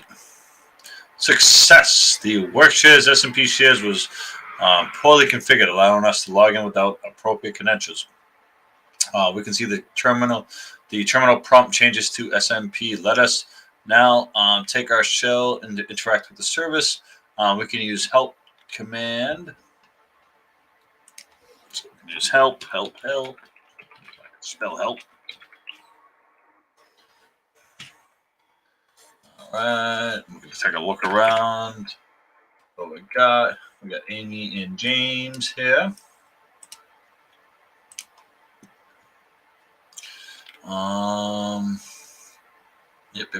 Yep.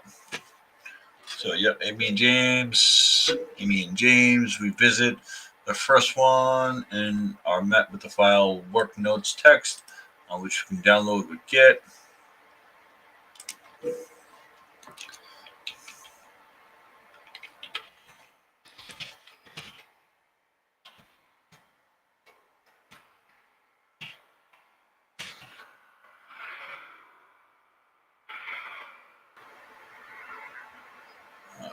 So we can get Amy work notes.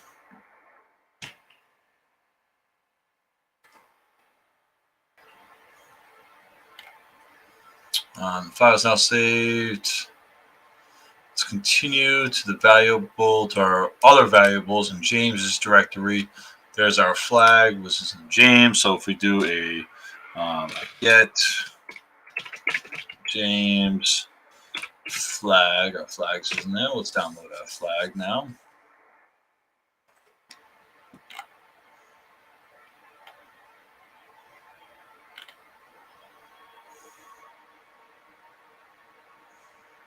All right, now let's kill our session here. Let's take a look at what we got.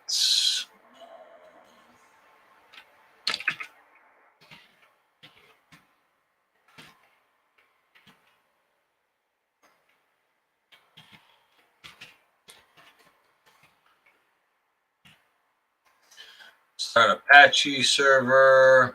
Start Apache on the server. Secure the FTP server. Set up room on dancing. Nice. Okay. And then we could take a look at our flag here.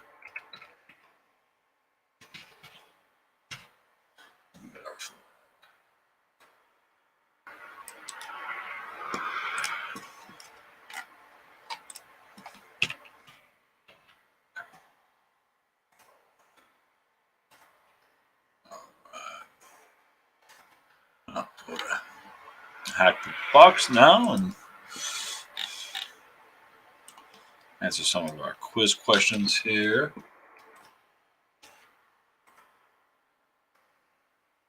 All right, 445. What network communication model does SMP use, architecturally wise? Did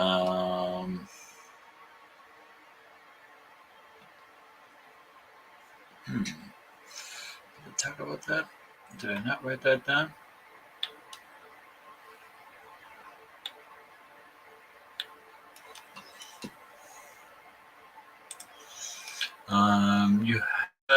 You go have a delicious juicy steak on the local restaurant. You have the client there and the proper people bring you out the menu, drink some food, our service. It's a good business model. Remember to use a client server model.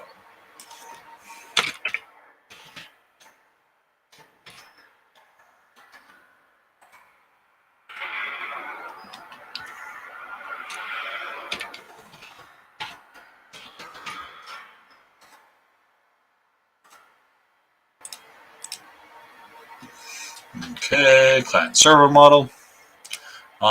What is the service name for the port 445 that came in? What is the service name? Okay, it's from our scan here.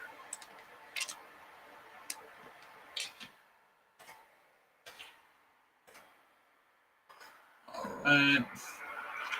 What is the tool we use to connect to SMP shares on our Linux distro?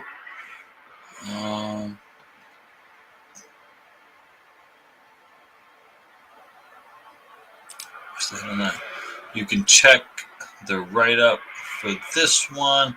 It's a typical tool we will use by using anytime we want. Terminal. There's a T.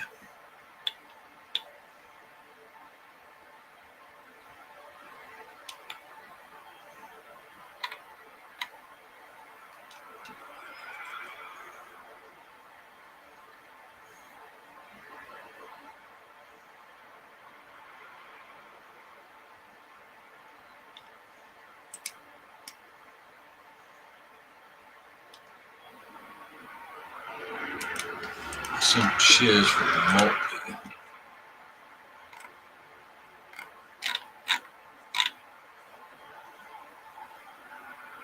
Oh. This SMP client, buddy.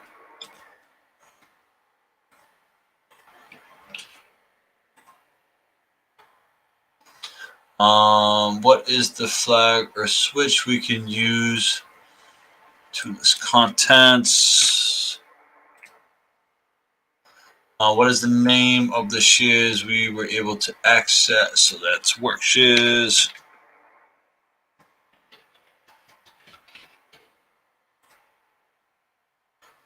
What is the command we can use within SMP shell to download? That's the key. And then our flag. There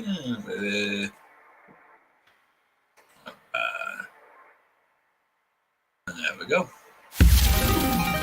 Boom, baby.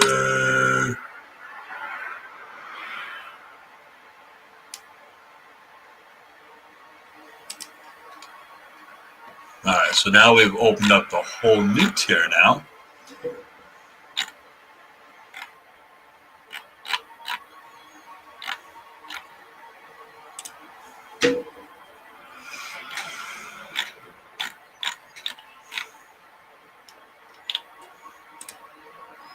So we have 2 more to do in this tier. And we've unlocked the other one.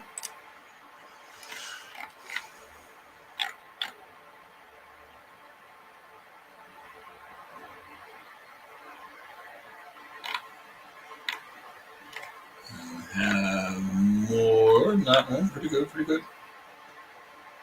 Yeah, so we got some stuff to do.